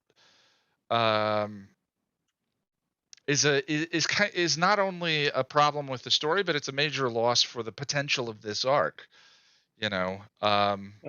For a fallen angel instead of Angel is the knight kind of pragmatist. But that pragmatism you're talking about makes me think of Giles. She's not like us. That's my terrible British accent. She's not like us. She's a hero. That is that's another version Giles of pragmatism in the universe. He's a pragmatist. He's willing to kill to keep evil from coming back, and Buffy isn't. and there's a reason why, and it gets to the morality of the universe and the way the universe is structured, and they don't grapple with that with Angel here. But I do love where his character goes, and coming back to Reprise and Epiphany is satisfying enough. It's just it's kind of a loss, is all I'm saying. So I didn't mean to Yeah. step on your point Eh. there, Andre. I'm sorry. No, I mean, I made my point. I was just, like, I was only thinking, was Angel like testing her from the start? It was all like a plan. So if she didn't deliver the tape, he wouldn't steal anything, and it was gonna be done. It would have been fun too if she had recognized him. You know, Yeah. but I but didn't maybe know they just that. avoided that to keep the arcs separate so that someone watching Angel didn't have to watch Buffy. I don't know. Yeah, it makes sense, but I mean, I didn't recognize her. I mean, I'm really bad with faces and everything, but so it never like linked to me like, oh, she's the same character. I loved the how she ended, like the whole everything. For me, like her story ended with season 2 end, right? Yeah, season 3 in. Season 3, yes. Yeah. Well, I'm going to be very honest. I the first time through, I didn't realize they were the same character either. So just so you don't feel alone on that one. Okay, All right. I think someone in the chat said the same. Well, I do need to move on, Andre. Is there anything else you want to throw out about the episode? The last thing is Angel needs a foil, or we end up in narration hell again. So, like this episode, he has Anne to like balance himself, and the next episode he got Lorne, and maybe the next one. So Yeah, Lauren we don't feels dive in that.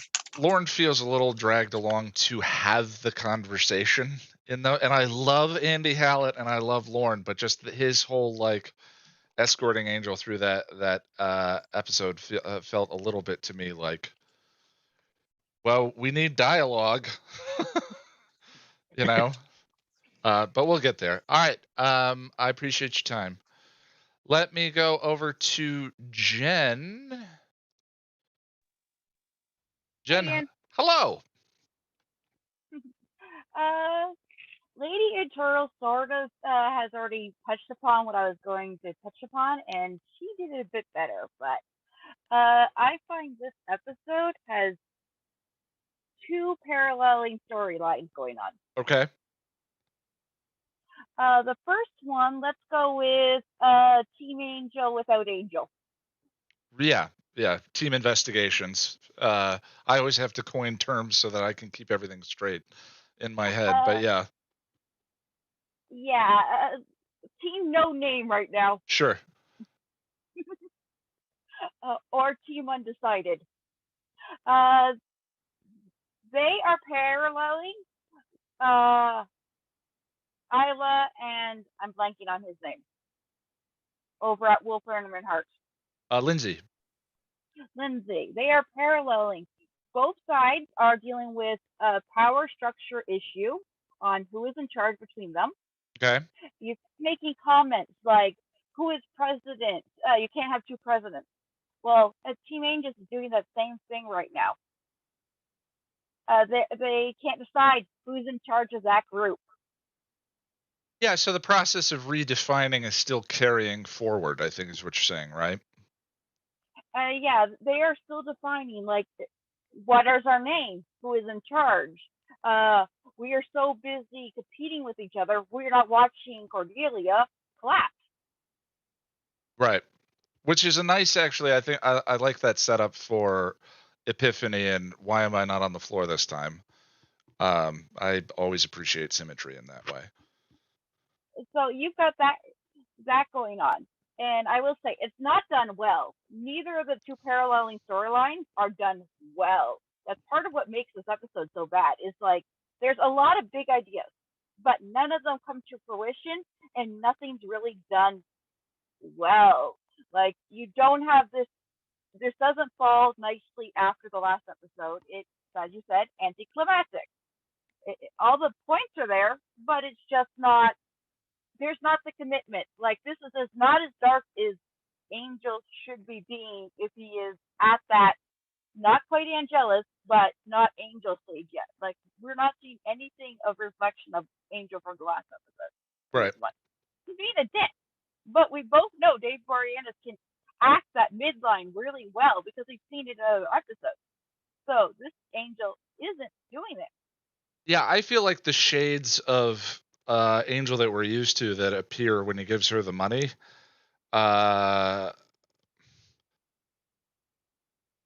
feel so nice and relieving, and hey, there's the that it undermines everything that the show is doing during this arc. Actually, if he giving her money wasn't his moral compromise. It's hers. Right. It wasn't about, he had to give her the money because you need to see her moral compromise because that was the other parallel that's going on. It is what you're willing to do for your end goal. She is being put into the same position.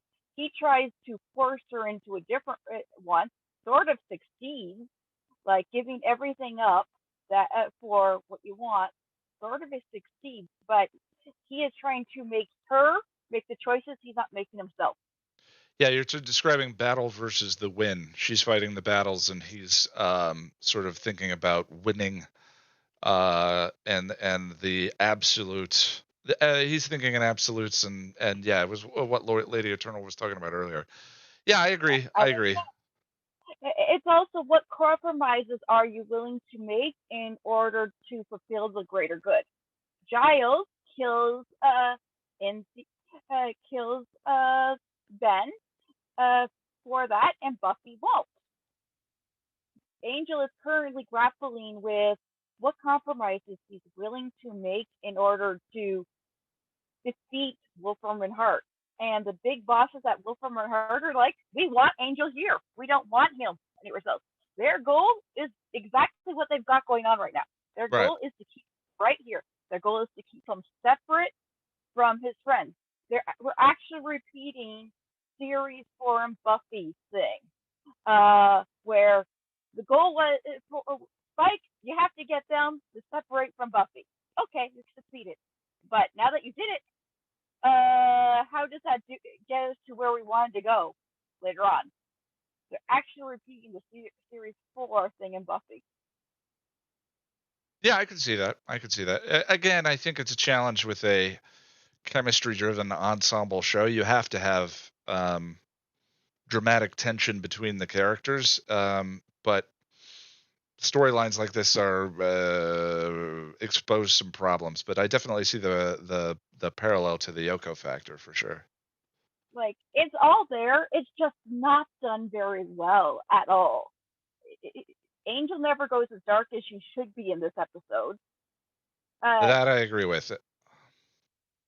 Him having to turn around and at least handing the money over makes sense, especially with her. It all washes off. Sure, if you believe that like, and I get it. I think for the ethical or sort of the theme of the episode as it's set up, there that handoff needs to occur for her to sort of demonstrate the behavior to him. It's the way David plays that scene that feels like the Angel that we know and love, the warm, cuddly Angel. You got peanut butter on the bed. There's like a hint of peanut butter on the bed Angel that occurs in that scene. And maybe if he's playing the win the war, not the whatever, and is trying to prove something to her, that theme that you're describing would come through a little more clearly if he just dropped it on her desk as a sort of Joker-esque, which would fit with Angelus, test of her morals, of her, okay, here's your choice. What are you going to do? And then her saying it will wash. Locked off at a door, she opens the door and then says the comment. You're right. It's not. It is played as a hero moment, and that is the problem with it. The money showing up is not the problem. The fact that it's played as a hero moment when Angel is not supposed to be doing the hero thing right now is the problem. Again, they don't commit to the darkness of it. Yeah, I agree. I agree with for sure. What else? What else you got on this one, Jen? The other thing I had was Team No Name, Team Angel, whatever you want to call it right this minute. Sure. Team Undecided. I like what they're doing with this. I like that they're not trying to rush them into being a cohesive unit. It's the same thing. The competitive thing is paralleling what's going on over at Wolf and Her Heart, but it's also these people have dealt with the trauma, and unlike neither Angel nor Buffy gets time to deal with trauma, Team Blank Name is actually getting time that neither of our two mains get to deal with trauma, figure out who they want to be next, and actually work through their issues. It's a little boring because we don't quite want to deal with it because we want to focus on Angel, but it's actually healthy. This is like one of the most healthy things either show does for mental health. They're giving these characters time to process. I think the team investigation stuff is the strongest bit of this run. I think I think committing to Angel's character being I think the problem is like that wasn't Angel, that wasn't Angelus either. What was that? Is an interesting highlight of the problem is having him so centrally figured. Those hanging questions become a distraction to enjoying what you're describing. I think. I mean, if you feel like it takes away from, because I like the thing that just bothers me about Angel is like, what is the thing? Like, what are we?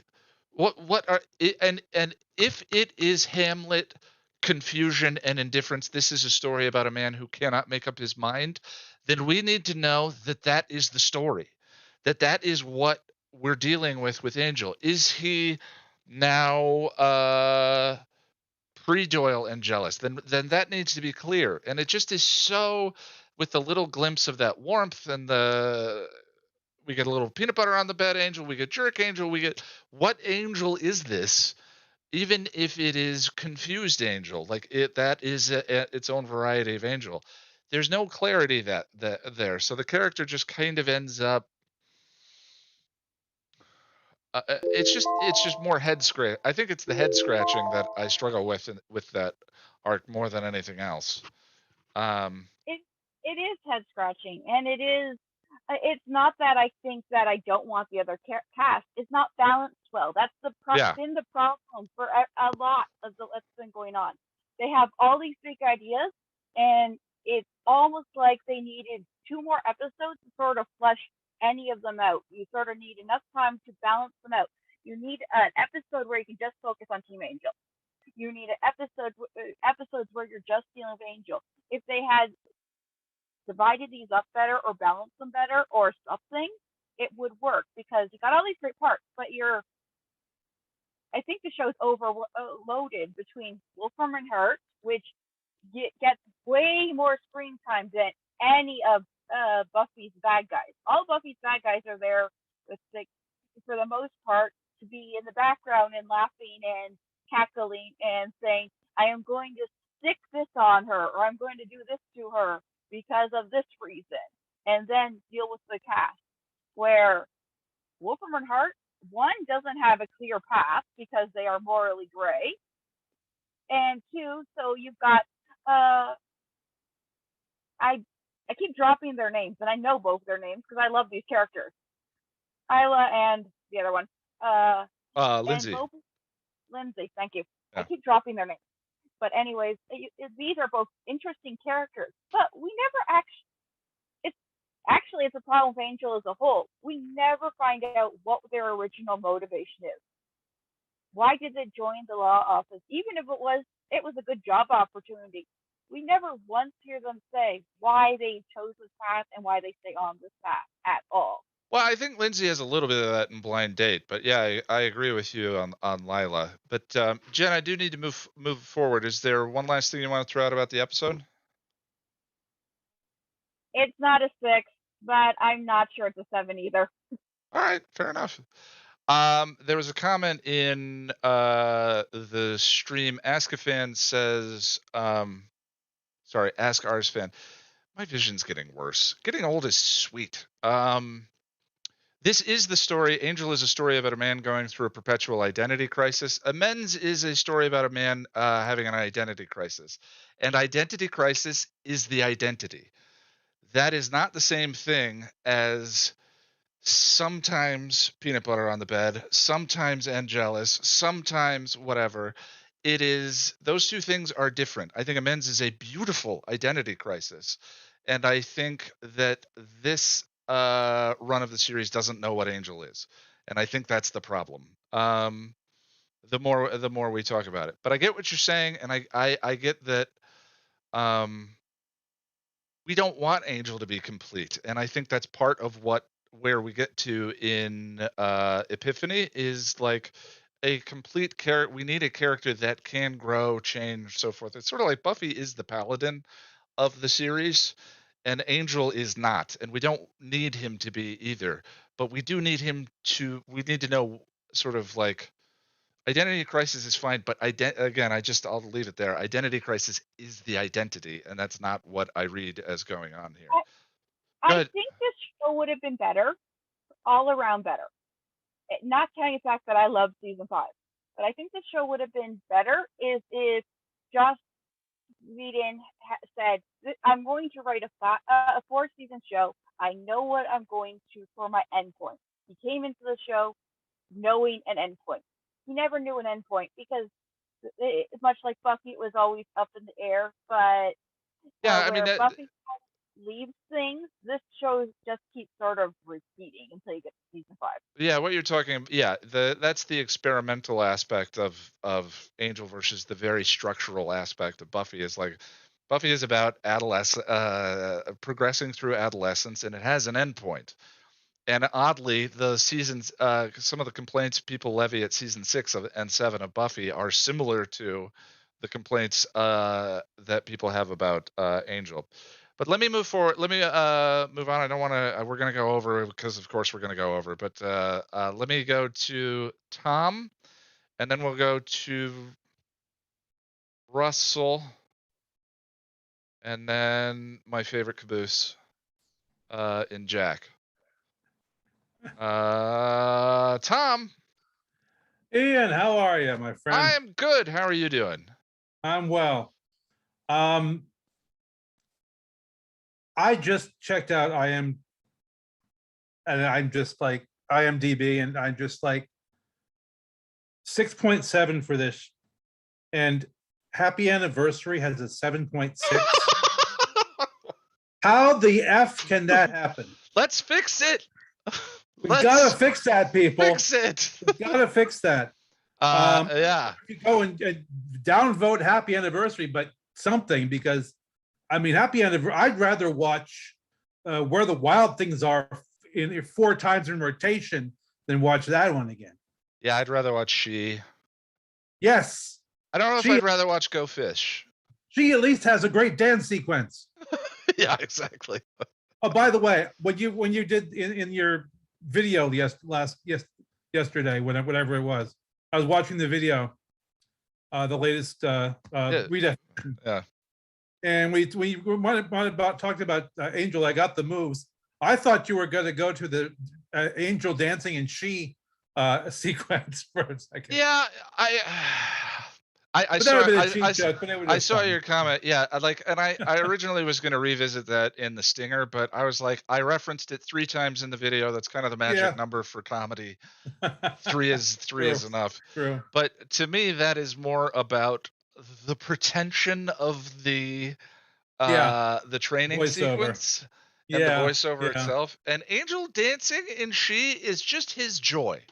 I don't want to make fun of him for that. He's living his best life in his head there in that moment. And he needs to do that more often is all I'm saying. Also, you are an evil man. Why? What did I do? You put a flash card at 7 minutes and 7 seconds. And it took me 10 minutes of stopping and starting to be able to read it. Don't do that. They're not worth it.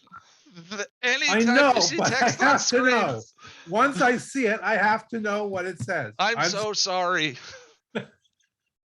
I solemnly swear that if I'm gonna do that again in the future, I will leave those up for longer. I'll leave those up Yeah, for just- a full 1 second count. That'd be perfect. 1 second is Yeah, because I read about in the comments section other people. It's just me having a brain fart while editing. You know, I sort of put well, one of the weird things, but like there's a transitional period when I was just making these and sort of expressing my own opinion to knowing you guys and sort of like, oh, I bet Boris would say this about this one. I bet Sarah's going to disagree with me about this one, or whatever it may be. And while I'm editing, and so that's one of the reasons why I don't do the edit streams anymore, because the work needs to get done. And I think done is better than Mhm. perfect, to steal Lonnie's phrase that she drilled into me. But yeah, I was looking at that scene of the dude having his head knocked off, and we were talking about we can hem and haw over specific instances of characters with souls getting killed by the leads. And I just sort of had a moment of, yeah, well, and justified it and put the text on screen. But whenever you see those flashes, they are so not important. There's one about Riley playing basketball and the song playing in the background, which is the Look at This Photograph band, which has an Ishtar unfortunate Nickelback. Nickelback. Yeah, it's a rant about how unfair it is, I think, Nickelback being branded as the worst band of all time. There are way worse bands than Nickelback. And that's the text on screen for a flash. That is not worth pausing for. Don't bother. Well, All I I'm was saying. at work and it was very slow and I had nothing else to do. So All right, bud. Well, I the appreciate it. phones So weren't ringing. we'll go But anyway, one full I- second for the future, I promise. I really do enjoy this episode a lot. Yeah. I enjoyed it the first because of course my position partly is that a large percentage of the current Buffy Angel fandom picked it up on DVD or streaming or whatever, didn't watch it when it first ran. Of course, a lot of them couldn't because they're under 30, you know. But a lot of these things play much differently when you're watching week to week rather than Sure. hour to hour. Yeah.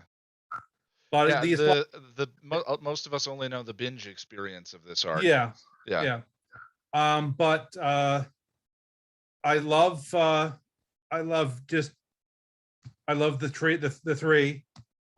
three of them, the Angel, the investigations. Yeah. I love all the cheap jokes. I mean, I thought that she said it breathed fire. You know, it's like that's a cheap joke, but I pop every time. Yeah, I like the idea of sort of in a 22, 24 episode season, like, and the way this season, Angel is so weird with its split seasons and kind of the season finale is always during sweeps week in February. Well, And then there's 5 more episodes, you know, and we get great things out of those 5 episodes. People love the Pylia arc. I love the Jasmine arc in the back of season 4. Jasmine's the reason. Boris pointed out Dark Wesley in season 4, but I really enjoy Jasmine at the end of season 4 as well. That's gonna be but yeah, but it's just strangely positioned. Like, but how do you have a breather episode after reunion? Yeah, exactly. You know, you can't. But I love, of course, everybody else, I love Anne. She's wonderful. And I love the fact that we get 3 full scenes with Merle. He's an interesting addition. Merle is one of my favorite side characters in Angel. What do you like about him? Is it the performance, the makeup, all of the above? All that, but for the performance, especially in this episode, he's just chilling in his crib, you know. And then Angel comes in and says, "I'm not inviting you in. Well, you're a demon. It doesn't matter." He says, well, yeah, it would be polite, you know. And then, oh, okay, you owe me $100. All right, I'll give it to you later. But please get some decent furniture. Big bag chairs, Merle. Really, Merle. But then Boone comes in, and it's like, so you're Angel's flunky. Independent contractor. While he's getting his hand crushed, and then of course Angel investigates. I mean, Wolfram Hart comes in with Lila, and he gets beat up again. It's no wonder he left town. Yeah, he's a fun addition. Jack pointed out he's kind of a Willy in this bit of the arc. You always need it helps to have a regular fun character to revisit in order to just forward the plot of the episode. He delivers the information necessary at the time, and that's sort of his purpose. But right, they were really good at. Willie is kind of a trope. And Merle probably is too. I'm not sure. I'm not clear on what the trope actually is, but he's fun. I agree. And Boone is an interesting character. It's always interesting to have somebody from Angel's past, even if it's just a moment. We were arguing over Senorita and Juarez in the 20s, and we fought for 3.5 hours. Even just hinting at a flashback, like the flashback episodes are so good that even just hinting at a flashback elevates the content. Why didn't you kill him? Well, the sun came up. Yeah, so sun came up. Don't you have any concept of honor? He's talking to lawyers. No, no, these two people have no concept of honor. They're part of a law firm. It's evil law. Interesting the way he fits in then, doesn't it? Yeah, there's definitely theme there. Poop.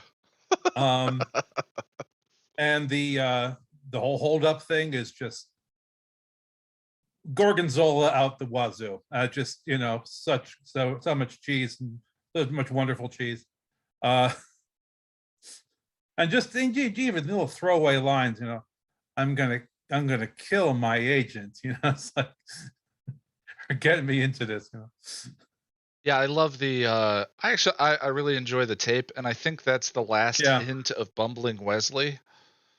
Yeah, and I think that's my favorite version of bumbling Wesley is the him recording his dance moves for the camera. And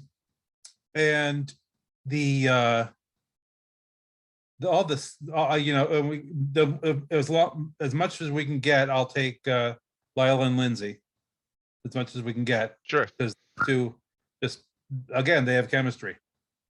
They do. I mean, I didn't hit on it, but I shortened their role in Redefinition to they're essentially just standing around waiting. But the Shakespearean jousting that they kind of do with each other, the who is going to be the last one to backstab, and that's going to be the one to win, is a lot of fun. It's good stuff. And you see, I like the idea that I think they both know who they're working for, but Lindsay, for some reason, doesn't seem to have as much, isn't probably not as afraid as he should be of his bosses.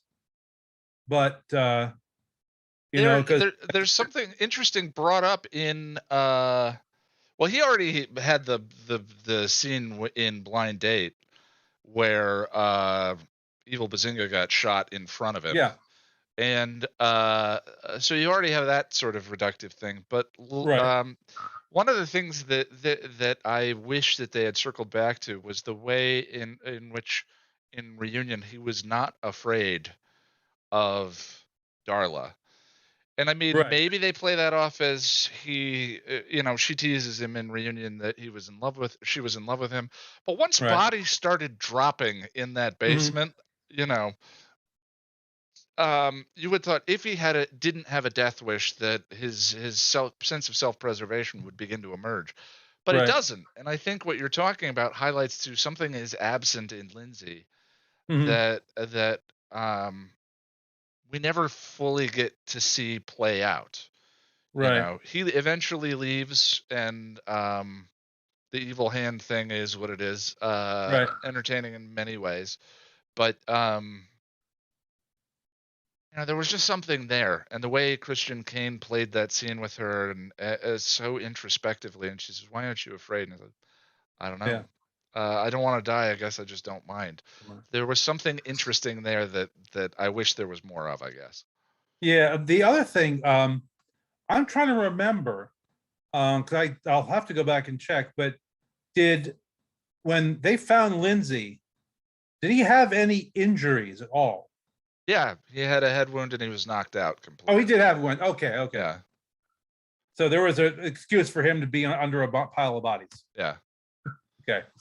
But she specifically says she let him live, and I believe Yeah. her arm is broken. Lila's arm is broken. Right. Lila's arm is hurt. Yeah. Yeah, in that scene. But and is Drew now just gone? She's just gone, right? From Angel. Yeah. Yeah. Not a big explanation there. I mean, she ends up goes back to Buffy for his episode, but after that we never see Drusilla again. At least not unless there's a flashback. Any flashbacks I'm not remembering. No, I remember Crush, Russell. I was just wondering if there was any resolution to or any mention of her leaving here, especially when they were being positioned as the big bad in Redefinition. Yeah. For a scene. So, well, is there anything else you want to throw out about this episode, Tom?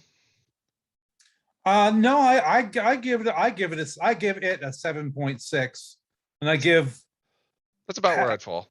Anniversary a 6.1. Being generous, but I'll give it a 6.1. All right, but I appreciate it. Thanks. Let me go over to Russell. And then Russell, hi. Am I here? You're here. I don't know. Okay. Are you here? I don't know. This is a new format for me. No, I remember Crush, Russell. I love Crush. Crush is a lot of fun. It's just again the spaghetti hitting the wall to see what sticks in Redefinition feeling, and then she's just kind of not here. But well, in Crush, she does explain why she returned. She wanted to bring Spike back. She wanted to recruit him back into the fold. Yeah. Okay. And she wanted to take him to LA, and she's like, LA's not my scene, Drew, referring to In the Dark.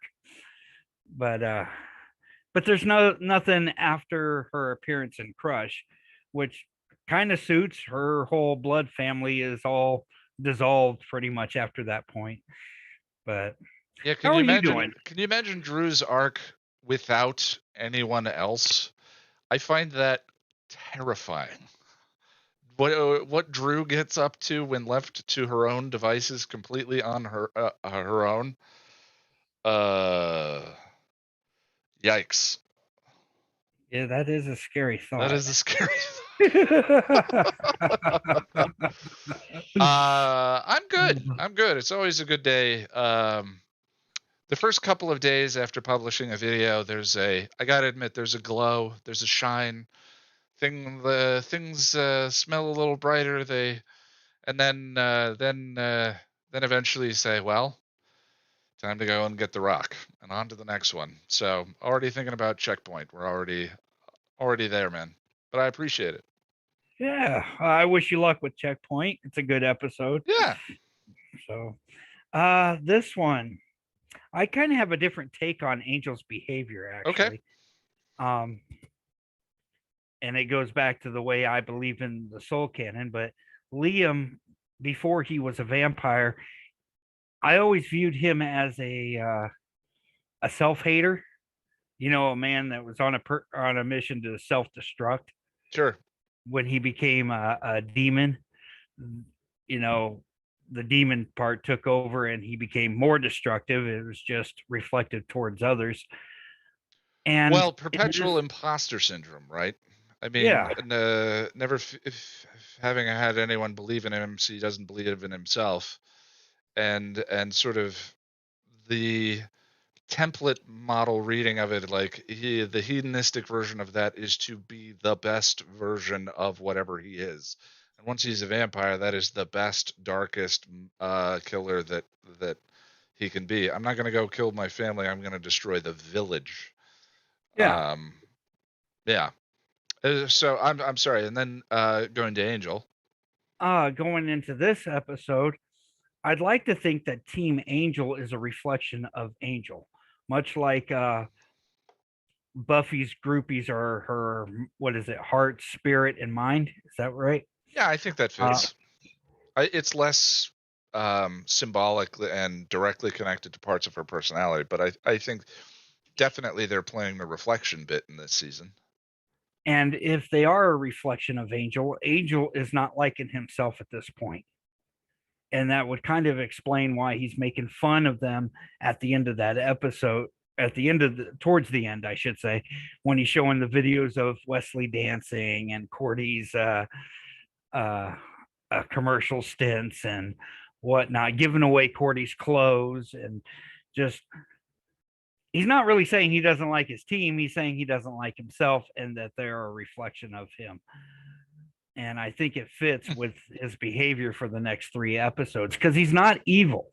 If he were evil, he wouldn't care about Anne after he humiliated Wolfram Hart. And well, in a fantasy universe like this, we do draw that distinction between good and evil. The problem is sold people doing evil acts, and I think that's the struggle right now. Has he lapsed into outright Angelus levels of evil? No, he still has his soul. So he's every passing minute is a chance to turn it all around. But we still have that question then of sort of where is he? He's dark, but he's not evil. Okay. And as far as locking the lawyers in the room, I don't know if you ever seen Batman Begins. Don't want to spoil if you've seen that movie Yeah, yet. I've seen all the Batman movies for sure. Okay. The end where he's like, I'm not going to kill you, but I don't have to save you. Okay, Angel does take it a step further by actually locking the door, but he doesn't actually kill the lawyers. Nobody locks the door.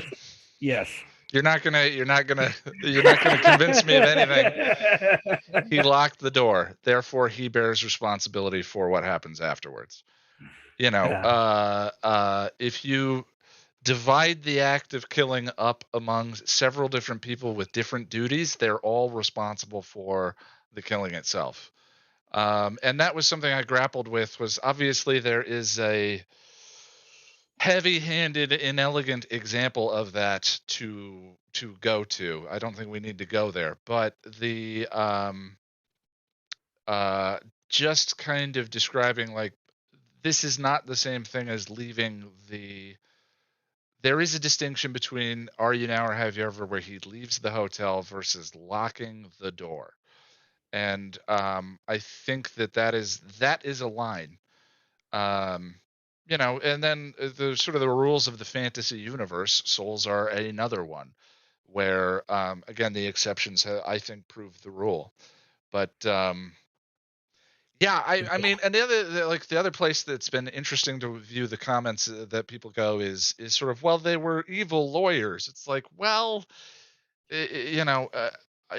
entering into a conversation with people about under what circumstances killing is justified is not one meant for a casual conversation in the comments of a YouTube video. But that's where that's leading, is sort of like, I realize these are fantasy shows taking place in a fantasy universe, but they themselves choose to straddle the line between episodes like The Body, The Gift, Not Fade Away.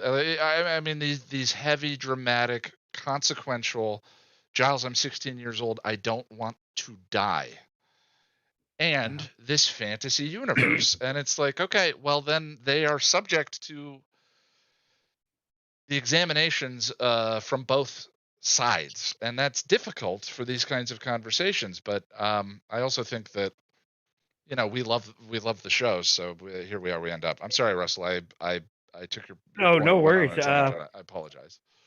I just want to point out a comment Boris just left. He goes, to be fair, Batman did break that train, in reference to pulling out. I don't have to save you. I'm not saying Angel did right. Obviously, he did wrong by locking that door. Right. I'm right there But with correct. But if he's starting to hate himself and starting just to really hate the team that's coming after him, like there's no consequences for their actions. What was the episode? Was it a Blind Date that he said it's pure or something like that? Is that the episode? Yes, and I get where you're going. I agree with you. If we knew that was happening, and one way they could have gone with that is to have an episode with voiceover that actually gave us that as the message of what his internal struggle was. But they didn't, or have him go and talk to Darla about what he was struggling with, or to talk to Merle or something. But we just get this weird mishmash of Batman, I don't have to save you lines. Tonight you're going to break your one rule, so forth, and having to grapple with the ethics of locking the door and all of that. Yeah. Us having to grapple with it because the show doesn't. Obviously. That's kind of my take on Angel. A lot of people have already discussed Anne for a little bit. It makes sense that she would take the money, especially if her mission is to help the kids. Well, I shouldn't call them kids. They're more or less her age, but she's like a few years older. I wonder how this situation would have played out had she had known the truth, that she had met Angel, that Angel had once had a relationship with Buffy, and that Gunn was, until recently, a member of his team. I wonder if that would have played different with that chemistry there. But I haven't completely thought it through yet, and I will when I work on the script. But sort of capitalizing on Lady Eternal's observation of what she's doing there. To me, she's more of the winning the battles today versus or not winning the battles today, fighting the battles today, even if we don't win. Versus Angel's sort of absolutism in that scene, of wanting to defeat Wolfram and Hart.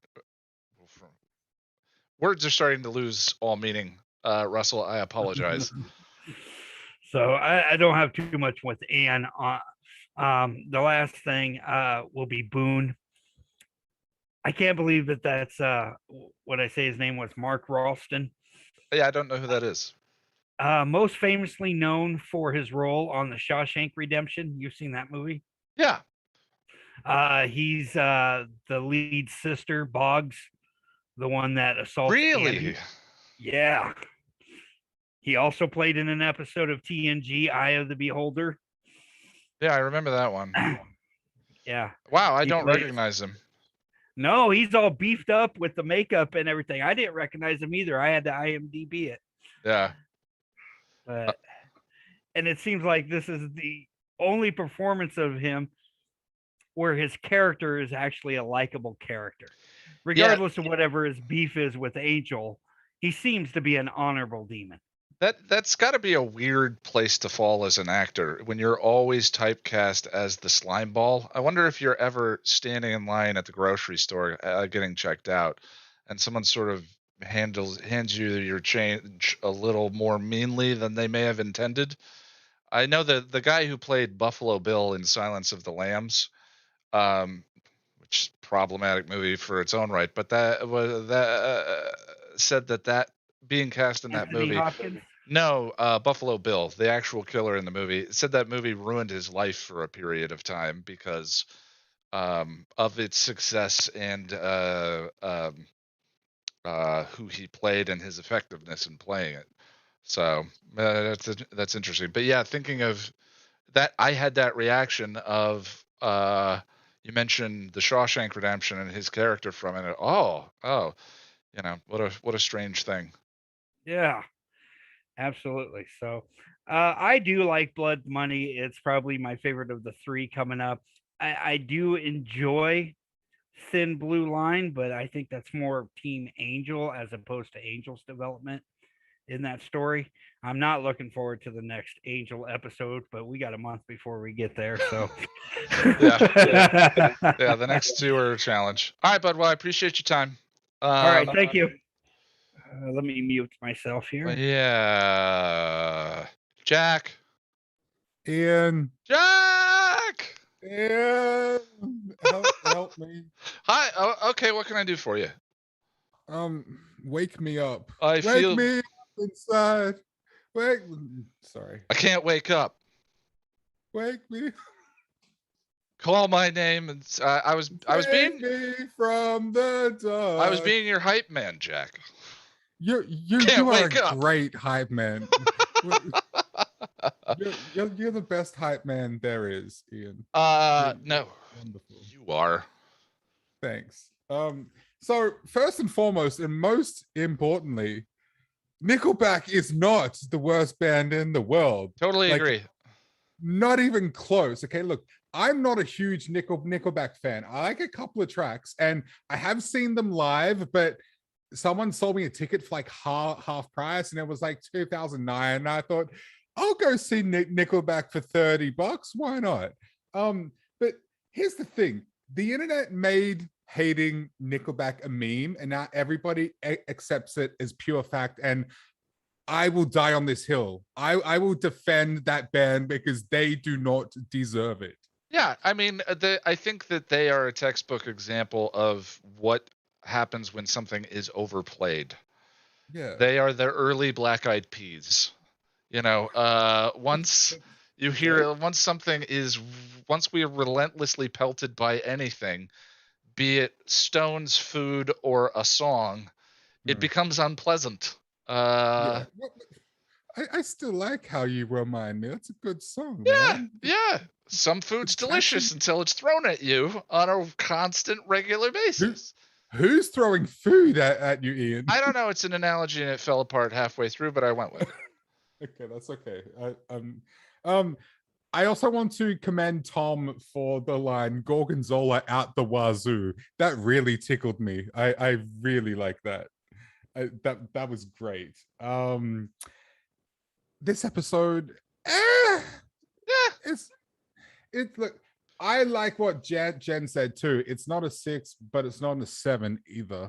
I very much agree with that. Even in this season, is it better? Is it worse than not Guys Will Be Guys, but Guys Will Be Guys. Guys Will Be Guys. I enjoy. What's the other? Oh, The Shroud of Ramon.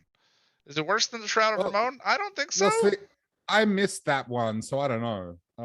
I haven't seen it in a while. No, actually, no. Tony Todd is in Shroud of Ramon, so that wins because he was Candyman. Fair enough. I have no other reference for that. Just his Candyman, so that wins. Whatever. By the way, my point with Nickelback in that long rant that no one should go back and bother to pause for was that for a long time Ishtar was popular as being highlighted as the worst movie of all time. And then I went and watched Ishtar, and it's a genuinely delightful little comedy with Ned Beatty and Dustin Hoffman. Right. It's been years since I watched it, but I remember watching it and being entertained.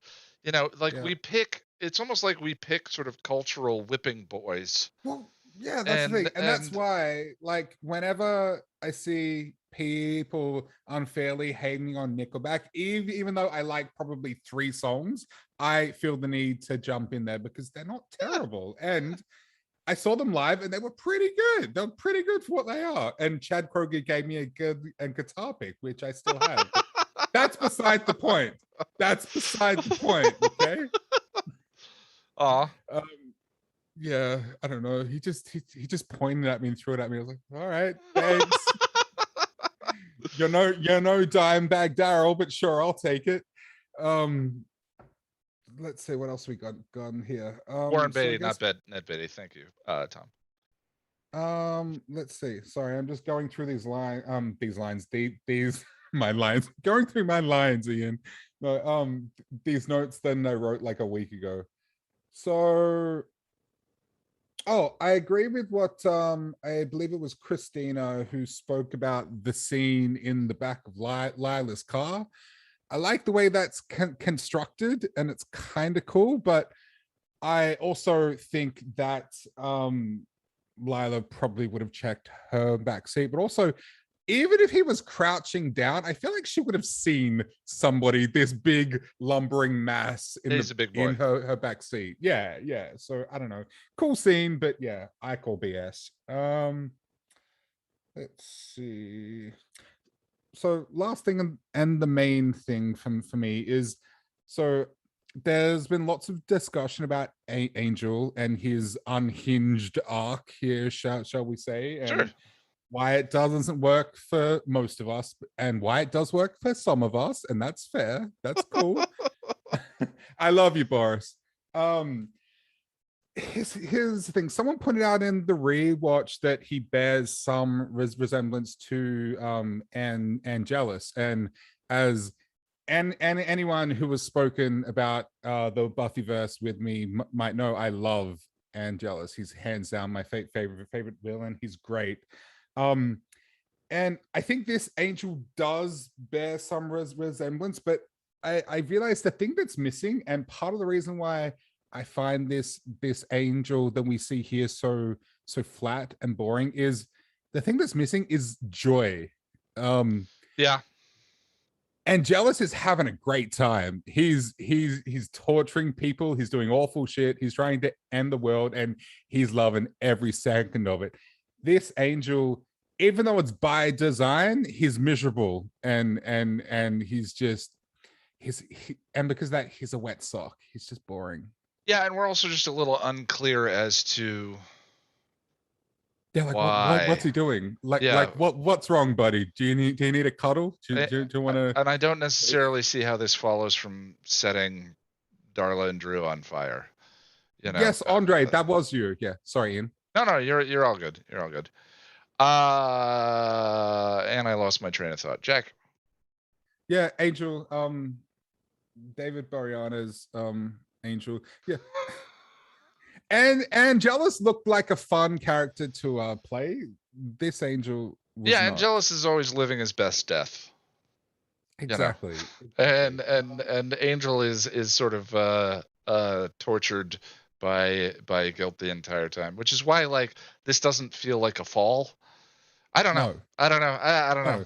No. And as much as I love Epiphany, it feels like it resolves a little too easily. I don't know. But in saying that, I haven't seen the next couple of episodes in a while, so maybe I just spoke too soon and I said something that was completely Well, no, incorrect. I think kind of what I put laser focus on is there are two different stories. There are two different conflicts between he and the team. There is the evil that he participated in and what that means about him. And there is the firing of the team. Epiphany only deals with the firing of the team and Right. getting back into their good graces. And that's fine. And that was a conflict that needed to be dealt with. But if there's something missing, to me, it is the sort of ethics and morality of, okay, so if we have a suspect and you don't like him, are you going to lock him in a room with a tiger? Kind of thing, you know, like this needed to change our perspective on him in some way, or we needed to grapple with how it affected our perspective of him, and we don't. It just sort of is sort of lumped into this dark idea, and that's not enough. This makes no sense. That I mean, even normally Angel is kind of a wet sock, and I found that funny. Like, yeah, that was. Oh, and another thing. So, where the hell is Darla and Drew? Like, we just saw them get immolated quite severely, and now they're just like I think Darla's on Lindsay's couch, probably yeah. and Drew is on a train heading to Sunnydale. Oh really? Wait, is that? Oh Yeah, my for God, Crush. yeah. Well, that's just. I feel disappointed now. I thought we were going to see that. No, we don't. That's it. That's Yeah, I think it's Boris, when I was live tweeting this one, I brought up the idea of like, so they're being positioned as the big bad of Angels season 2. Amazing, like sort of sarcastically, and me being pretentious, blowhard myself. Boris brought up the idea of like that subverting expectations. It's like, okay, well, I understand that, but like if subverting expectation needs to occur for a purpose. If it doesn't deliver on an alternative purpose that we didn't see coming, then it's just anticlimactic. And that's how the Darla and Drew handling feels to me. For some reason, I felt like we got a little more of them, but we don't. That's get a little more seems Darla like- in Reprise. Yeah, but And season it's not really related to anything that happens though, or happened. I feel disappointed now. Anyway, yeah, that's me done. I'm exhausted. That's pretty much all I got. Everybody, we can all go home now. We are free. All right, Even everybody. though most of us are already home. It looks We like. are crazy ridiculous over. I apologize. We're supposed to be done at 9. It's 9:40. I take responsibility. That's my fault. Go to bed, go eat, go live your best lives. 2 weeks, what are we watching? Blood Ties. Blood Ties. Back here 2 weeks for Blood Ties. To everyone in the stream, thank you so much. I'm working on Checkpoint. Follow me on Twitter if you want to follow the outline, whatever. We're done. Bye. Bye. You hang up on this. I'll leave.